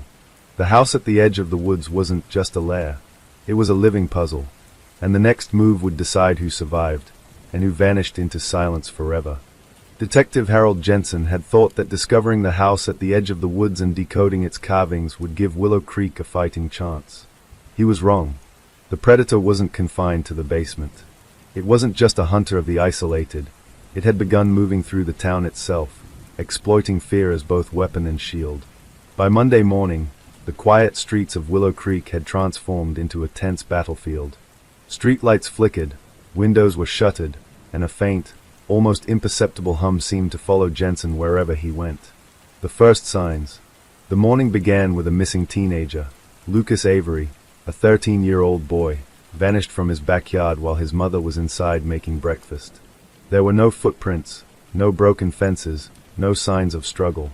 The gate was closed, the door locked. It was as if Lucas had simply ceased to exist.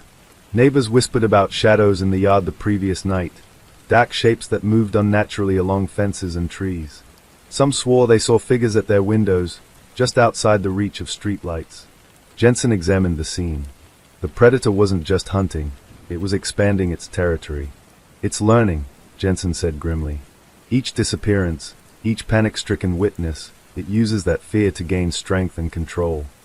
Clara Nguyen, his partner, noted the pattern.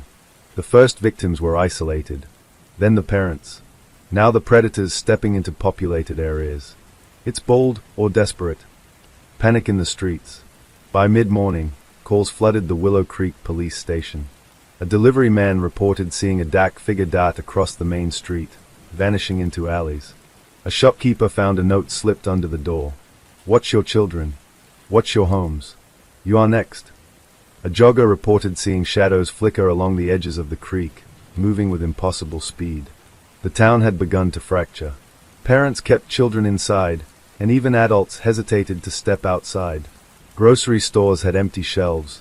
Streets that had once been filled with morning traffic were deserted. This isn't random terror, Jensen said. It's psychological warfare. It wants the town in chaos before it strikes again. The predator's tactics. Jensen and Clara began to notice an unnerving feature. The predator seemed to manipulate not just shadows, but perception itself. Witnesses described hallways appearing longer than they were, doors and windows subtly shifting positions when no one was looking, reflections in mirrors or glass showing figures that weren't there. Jensen theorized that the predator could bend reality, or at least create the illusion of bending reality, to disorient its victims. It's not just hunting people, Jensen said. It's hunting certainty. It wants everyone to question what they see, and when they do, it becomes stronger. The first encounter in town. At dusk, Jensen received a call. A figure had been spotted near the old mill, on the northern edge of Willow Creek. Jensen and Clara arrived to find Lucas Avery's backpack abandoned on the sidewalk, straps tangled in the weeds. A shadow moved along the alley, elongated and twisting unnaturally. Jensen drew his flashlight. "Stop!" he shouted. The shadow paused, but did not flee. A whisper filled the alley, metallic and distorted. "You follow too closely. You do not understand." Clara steadied her flashlight, sweeping the figure.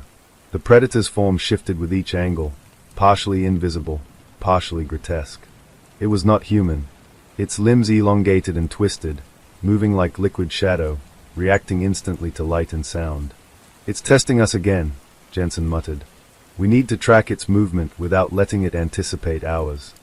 The spread of fear. As night fell, Willow Creek descended further into panic. Families barricaded themselves in homes. Neighborhoods organized watches, using flashlights and cell phones to scan the streets. Every shadow became a threat. Jensen noted a chilling pattern. Wherever the predator moved, the residents' fear intensified. Windows rattled as if something unseen passed by. Dogs barked frantically, and electronic devices malfunctioned sporadically, lights flickering or radios emitting static. It was no longer just hunting people. It was weaponizing the town's own fear against itself. A grim realization. By midnight, Jensen and Clara regrouped at the station. Reports from officers patrolling the town painted a terrifying picture. Shadows darted across rooftops, too fast to follow. Doors opened and closed on their own. Some residents claimed they saw figures standing silently in their homes, vanishing when approached. It's not just a predator, Clara said, exhausted.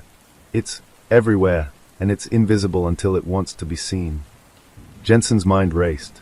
The basement at the edge of the woods had been a stronghold, but now the predator had left that lair and infiltrated the town itself. It's evolving, he said grimly. And if it can move through the town like this, there's no telling how many more will vanish tonight. The town strikes back. Despite the fear, Willow Creek's citizens refused to sit idle. Patrols intensified, neighbors called in sightings, and some families attempted to lure the predator into traps with motion sensors and lights, similar to those used in the basement. But the predator was smarter. Every trap failed, every signal of movement vanished without evidence. It didn't merely avoid capture. It toyed with the town, creating illusions and sending subtle threats to manipulate human behavior further. A message left behind. As Jensen returned to the police station, he discovered a note slipped under the front door. Unlike previous messages, this one was personal. You are learning, but you will never save them all. The handwriting was almost familiar, childlike in some places, adult in others. But the implication was clear. The predator knew they were tracking it. It was watching, calculating, and manipulating at a level beyond normal human comprehension. It's aware of us now, Jensen said. Every step we take, it's already thinking 3 steps ahead. And that is terrifying. The hook. By the end of the night, Jensen realized that the predator's influence had become inescapable. Shadows stretched unnaturally across empty streets, whispers filled the town, and homes felt like cages. He understood one terrible truth. The predator wasn't just confined to the house at the edge of the woods. It had become a force in Willow Creek itself, moving unseen, hunting fear, and preparing for its next strike. Tonight, the town would see the predator in full force. And not everyone would survive. Detective Harold Jensen and Officer Clara Nguyen knew Willow Creek had entered its darkest chapter. The predator that had begun in isolation at the edge of the woods was now operating freely throughout the town, using fear itself as both weapon and bait. Every disappearance, every shadow, every whispered threat was a carefully laid trap, and tonight, the predator was ready to escalate. The first trap. It began with an anonymous tip to the police station. A child had been spotted near the old water treatment facility, on the outskirts of town. The caller claimed they were following the child but suddenly lost sight of them. Jensen and Clara drove immediately, lights cutting through the dense fog that had settled over Willow Creek. The water facility loomed like a decayed cathedral, rusting pipes and moss-covered walls casting long, sinister shadows. Jensen's instincts screamed that this wasn't a random disappearance. It was a lure. It's using the child as bait, Clara said grimly. We walk in, it could spring its trap. Jensen nodded, flashlight and service pistol ready. We need to stay calm. That's the only advantage we have. The hallways of fear. Inside the facility, the walls seemed to stretch unnaturally. Corridors bent at impossible angles, and shadows twisted as if they had a life of their own. The predator had transformed the space into a labyrinth, echoing the designs in its basement at the edge of the woods. Footsteps echoed around them, but no one could be seen. The faint sound of breathing and whispering made every step heavier. It's testing us again, Jensen said.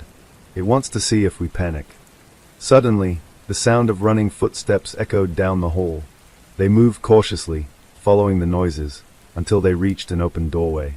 There, the predator had set a trap, a circle of broken mirrors reflecting the flashlight beams in a dizzying array of angles. Step inside, and it can disorient you completely, Clara said. It's like a psychological minefield. Decoding the lure. Jensen examined the mirrors, noting subtle scratches along the floor, an instruction, a path that could safely guide someone through the maze without triggering the predator's manipulations. It's leaving breadcrumbs, Jensen muttered. If we follow the pattern, we might avoid the worst of its influence. Clara took a deep breath and led the way, stepping lightly through the circle. Jensen followed, flashlight and weapon at the ready. The shadows seemed to twist around them, but by following the subtle markers, they reached the center safely. There, they discovered the child, the one mentioned in the tip, huddled and crying, untouched physically but terrified. It's feeding on fear, not the body, Jensen said softly. The more terror it induces, the stronger it becomes. The predator observes. The whispers were louder here, almost intelligible. You are learning. You are careful, but the others will not survive. It wasn't a voice in the room. It wasn't outside. It seemed to emanate from the walls themselves, from the very air. The predator was aware of them, tracking every movement, guiding every reaction. Jensen realized that each trap was a communication, a message, a test, and a warning all at once. The predator wasn't just killing, it was teaching the town, shaping their fear, and refining its methods. The second lure. As they escorted the child back toward safety, another report came in. A neighbor had disappeared near the edge of Willow Creek's Central Park. Jensen and Clara returned immediately, finding a scenario eerily similar to the water facility. Shadows moving impossibly, whispers echoing through empty streets, and signs of deliberate manipulation. Footprints that led nowhere, objects shifted slightly to confuse perception. "It's becoming bolder," Clara said. "It's stepping into the town's core, not just isolated areas." Jensen studied the scene, noting the strategic placement of objects and the subtle guidance of shadows. "It's using the environment to manipulate us, to force mistakes. This isn't random, it's systematic." A town on edge. By the next morning, Willow Creek was a ghost town. Shops remained shuttered, streets deserted, and every resident kept children indoors. The predator's influence had extended beyond its physical presence. It had invaded the collective consciousness of the town. Local families shared reports of shadows flitting just out of sight along fences and rooftops, whispering voices warning them not to leave home, doors mysteriously opening at night, then closing silently. Jensen realized the predator's reach was no longer limited to direct contact. Fear itself was the weapon, and the town's reactions amplified its power. "We can't fight it like a normal criminal," Jensen said. "This isn't about bullets or arrests, it's about outthinking it, predicting it, staying calm while it tries to break us." A chilling pattern. Analyzing the locations of the traps, Jensen noticed a grid forming. The predator was moving through the town in a deliberate sequence, targeting areas that would maximize fear and confusion. Schools, parks, homes near wooded areas, all points on a map forming a pattern that seemed almost ritualistic. "It's choreographing its terror," Clara said. "Each disappearance, each trap, it's part of a plan." "And the plan," Jensen said grimly, "is bigger than just taking people. It's teaching the town what fear can do. And if we don't stop it soon, it will be unstoppable." The predator strikes close. That night, Jensen returned home to find a note slipped under his door. Unlike the other messages, this one was direct. "You are close, but the next choice is yours alone." It was a challenge, a warning, and a promise all at once. The predator had now singled out its pursuers, testing their resolve and forcing them to engage on its terms. Jensen knew that the traps and lures were escalating, and the next step would demand more than caution. It would demand confrontation. The hook. The predator was no longer confined to its lair or isolated areas. It was moving openly through Willow Creek, learning, manipulating, and challenging every person in town. The lures weren't just about capturing victims. They were shaping the town, conditioning them to fear, and preparing for something far larger than anyone could yet imagine. Tonight, Willow Creek would see the predator's full cunning, and those who survived the traps would understand the stakes, but not necessarily the rules. The game had become personal, and Jensen knew that if he misstepped even once, the predator would strike, and someone, or everyone, would vanish. Detective Harold Jensen had seen fear in Willow Creek before, but nothing like this. The predator's presence was no longer limited to disappearances or traps. It was a shadow that followed, an unseen force manipulating the town's reality. Now, it was personal. A threat in the night. Jensen was reviewing maps of the latest disappearances when his phone buzzed. Clara's voice was tight with tension. "Harold, something's moving near the police station. I can't see it clearly, but it's wrong." Jensen grabbed his coat and headed out, flashlight and weapon in hand. The streets were eerily quiet, the fog thick and clinging to every lamppost. Shadows shifted unnaturally, stretching and twisting in ways that seemed impossible. When he arrived, Clara was standing near the patrol cars, her flashlight beam bouncing across a form that shouldn't exist. The predator, its shape fluid, limbs elongated and distorted, slid silently between the vehicles. "It's watching us," Clara whispered. "It knows exactly where we are." Jensen nodded. "And it wants us to know that it can be anywhere." The first direct encounter. The predator advanced slowly, but each step seemed calculated, deliberate. Its featureless form warped as it moved, defying natural light and shadow. "Step carefully," Jensen muttered. "It's testing us, gauging our reactions." They raised their flashlights, beams crisscrossing, attempting to isolate the predator. For a moment, it recoiled, revealing glimpses of the rooms in the hidden basement, as if the lair itself was projecting through it. A whisper slithered through the air. "You cannot stop what has already begun, but you may survive if you understand." Clara shivered. It's learning from us now. Every movement, every breath. The shadow expands. Reports flooded the station, lights flickering in homes, unexplained footsteps, children claiming to see figures moving silently outside windows. Jensen realized the predator had evolved. It was no longer confined to the lair or the traps. It was present everywhere, a shadow influencing perception, bending reality just enough to destabilize the town. "Fear isn't its weapon anymore," Jensen said grimly. "It's its environment. It controls perception, and we're trapped in it." Clara nodded. "It's like it's inside the town's mind as much as its streets." Tracking the predator, Jensen used maps and reports to plot a probable path. Each recent disappearance, each encounter, formed a pattern, a series of points converging near the old woods, the water facility, and the edge of town. "It's predictable," Jensen said. "Not in exact timing, but in zones. It wants us to follow, to react. And the more we react," Clara added, "the more it can manipulate the town. We need to anticipate it instead." A terrifying realization. By midnight, Jensen returned home to find a note slipped under his door. "You watch. You learn. But the shadow follows. Alone, you are nothing." It was direct now. Personal. The predator was no longer just an entity in the town. It was challenging the hunters themselves. Jensen's pulse raced. "It's targeting us now," he said. "And we can't make a mistake." The predator's shadow had extended beyond the lair, the traps, and even the town's streets. It was everywhere, watching, learning, manipulating. Jensen understood that the final confrontation would require more than courage. It would require understanding the predator's mind and predicting its moves.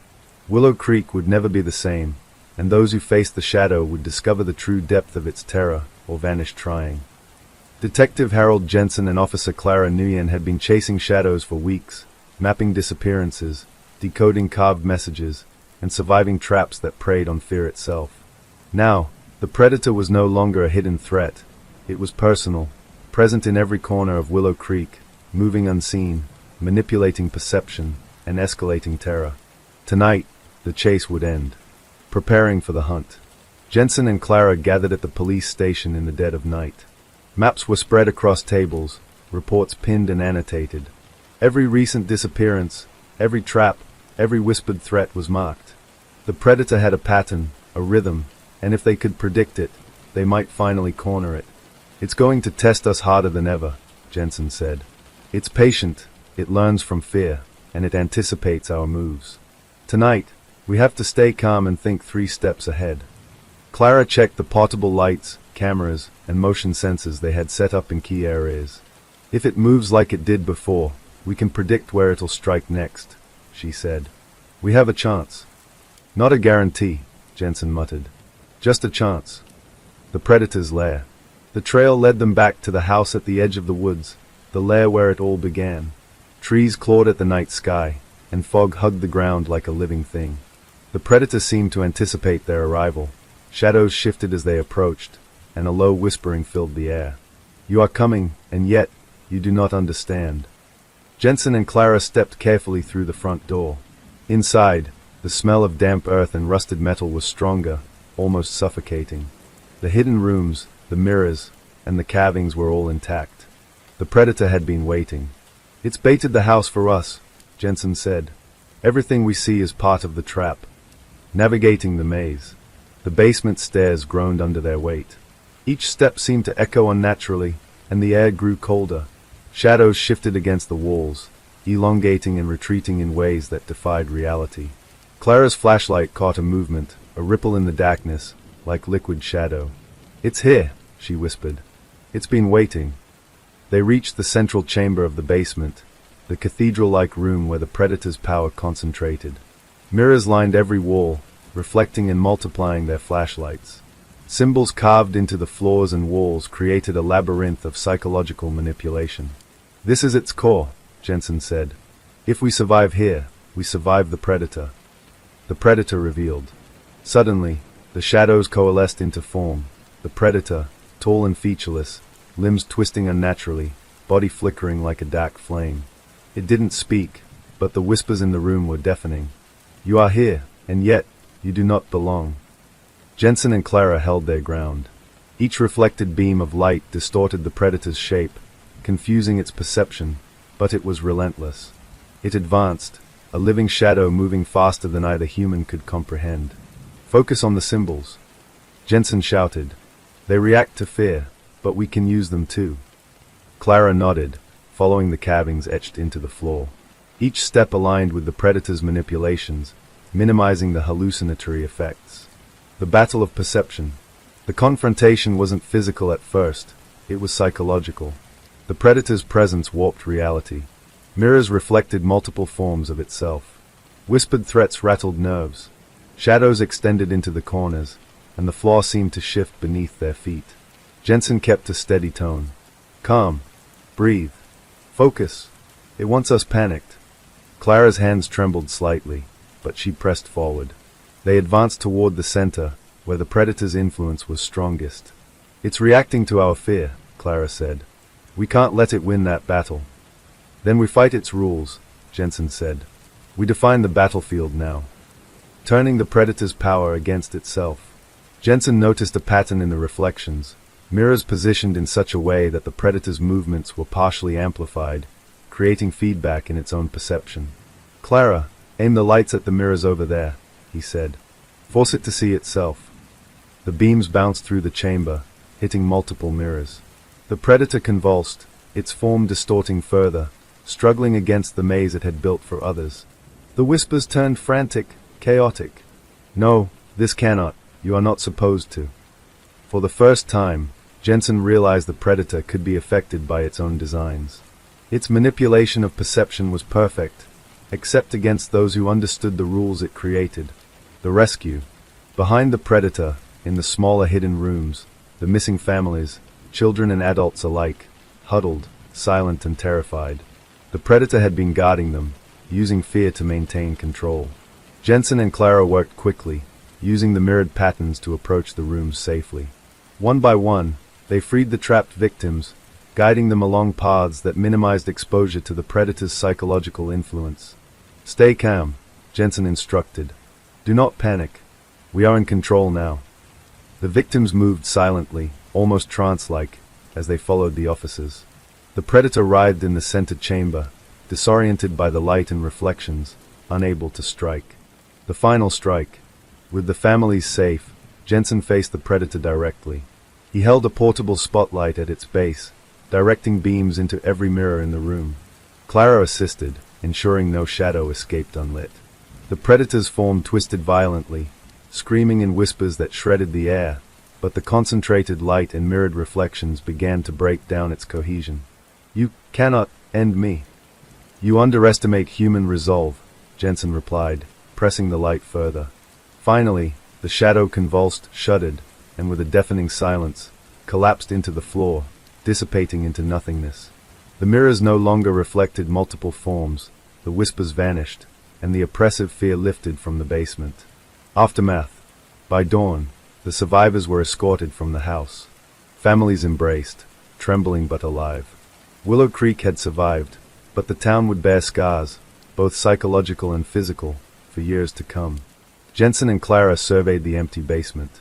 The predator was gone, but its labyrinth of fear and shadows remained, a haunting reminder of the danger that had once lurked within the edge of the woods. "It's over for now," Clara said, exhausted. Jensen nodded. "We stopped it tonight, but we'll always have to be vigilant. Predators like this, they leave a mark that doesn't fade." The house at the edge of the woods was silent. No shadows moved, no whispers filled the air. But in the minds of those who had faced the predator, the memory remained vivid. The twisting corridors, the mirrored labyrinth, the chilling intelligence that had fed on fear. And somewhere, Deep in the corners of Willow Creek, the survivors understood one unshakable truth. Evil could hide anywhere, waiting. And next time, it might not leave a message. The first light of morning over Willow Creek brought a fragile sense of relief. Detective Harold Jensen and Officer Clara Nguyen stood at the edge of the woods, gazing at the house that had been the predator's lair. Its shadows no longer writhed, no whispers echoed through the trees. For the first time in weeks, the town was quiet. But peace, they both knew, was tenuous. The predator had left marks, psychological, emotional, and lingering in every corner of Willow Creek. Reclaiming the night would take more than removing a single threat. Returning to the streets. By midday, the townspeople cautiously emerged from their homes.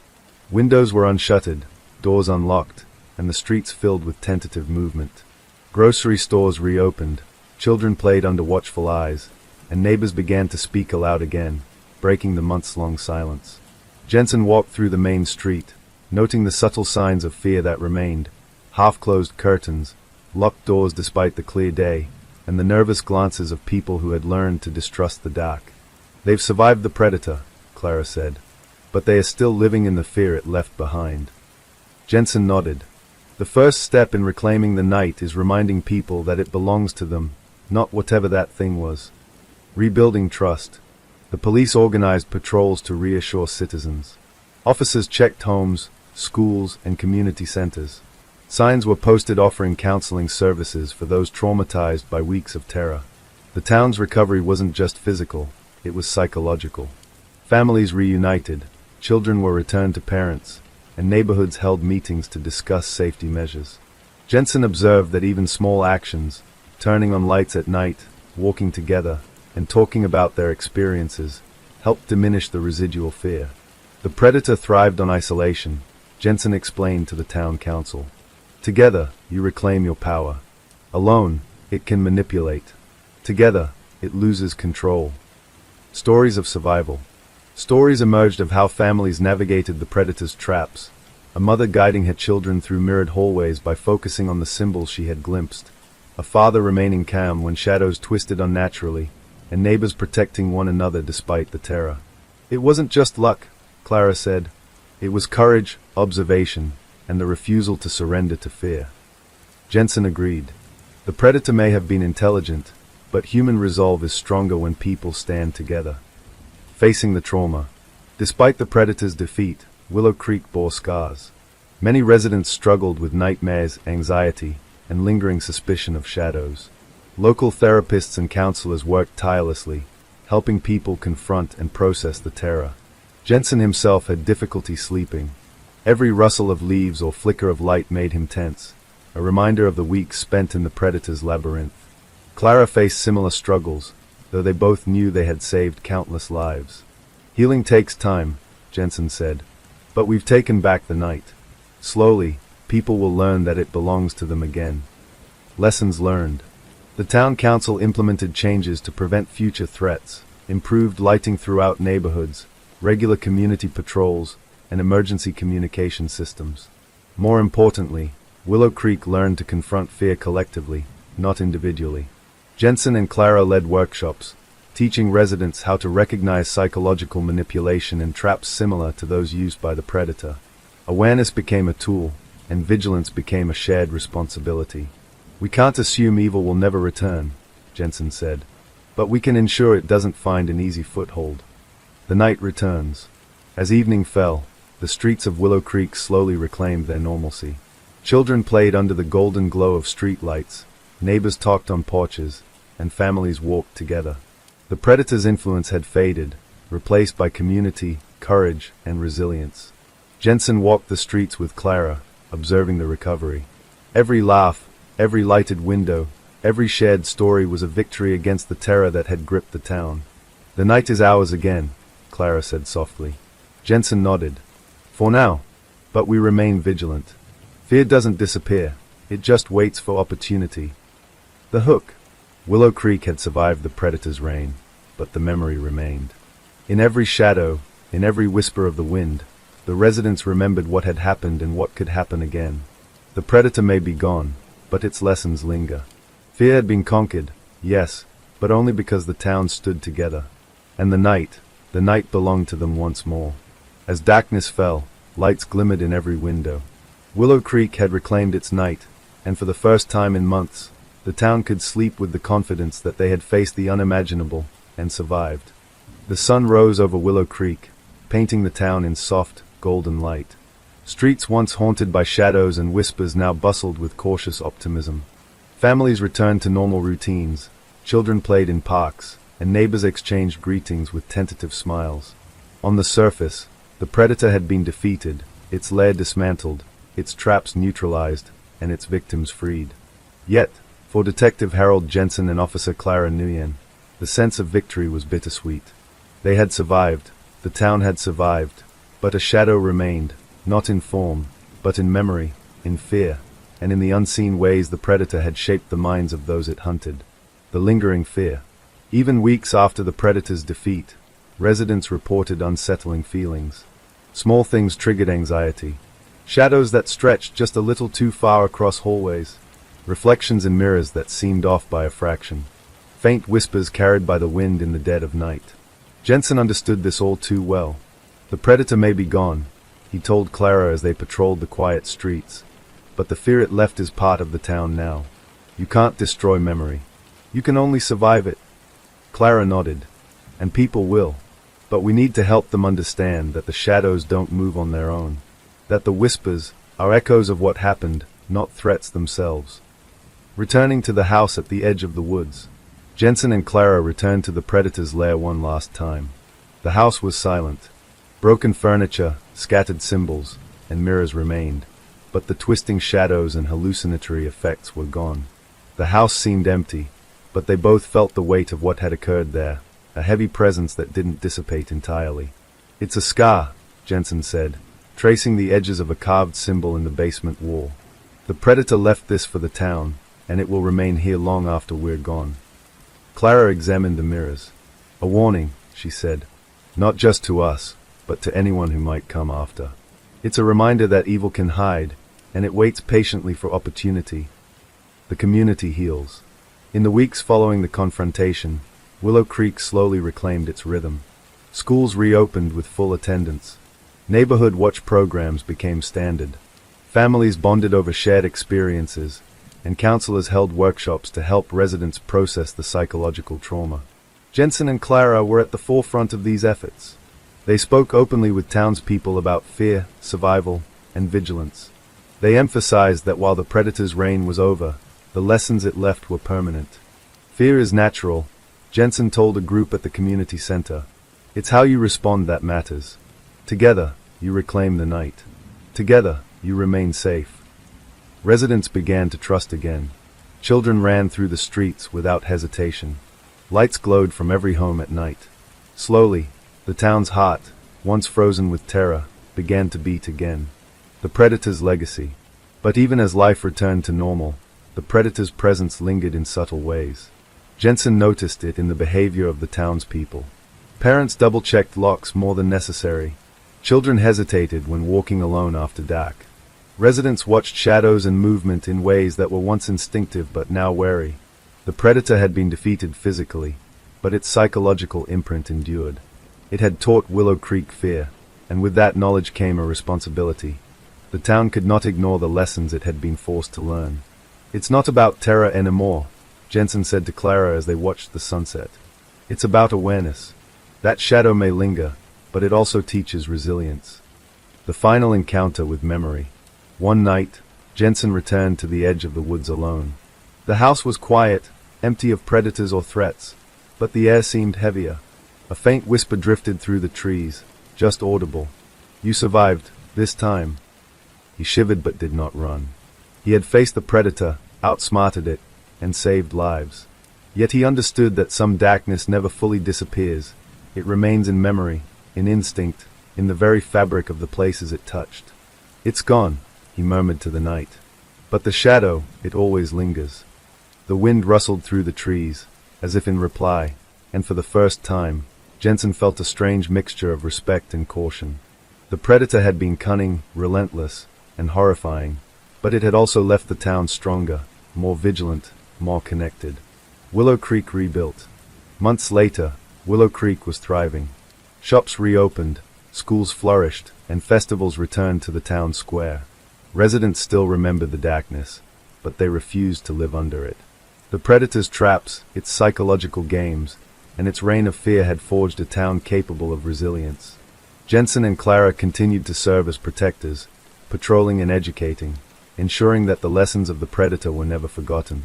Willow Creek had reclaimed its nights, but the memory of the shadow remained a guiding force, teaching vigilance and courage in the face of unseen threats. The town survived because we faced fear together, Clara said. And even if shadows linger, Jensen replied, they no longer have the power they once did. The hook. The predator was gone, yet its presence remained, like an imprint on the air itself. Shadows in the corner of a street, whispers along the wind, moments of unease in darkened rooms, all reminders that evil does not vanish easily. It leaves marks, shaping perception, teaching caution, and lingering in memory. Willow Creek had survived the unimaginable, but every shadow, every whisper, would remind its people that vigilance is eternal, and that some darkness never truly disappears. And in that lingering shadow, the town found both fear and the courage to move forward, stronger, united, and watchful, prepared for whatever might emerge from the edges of the night.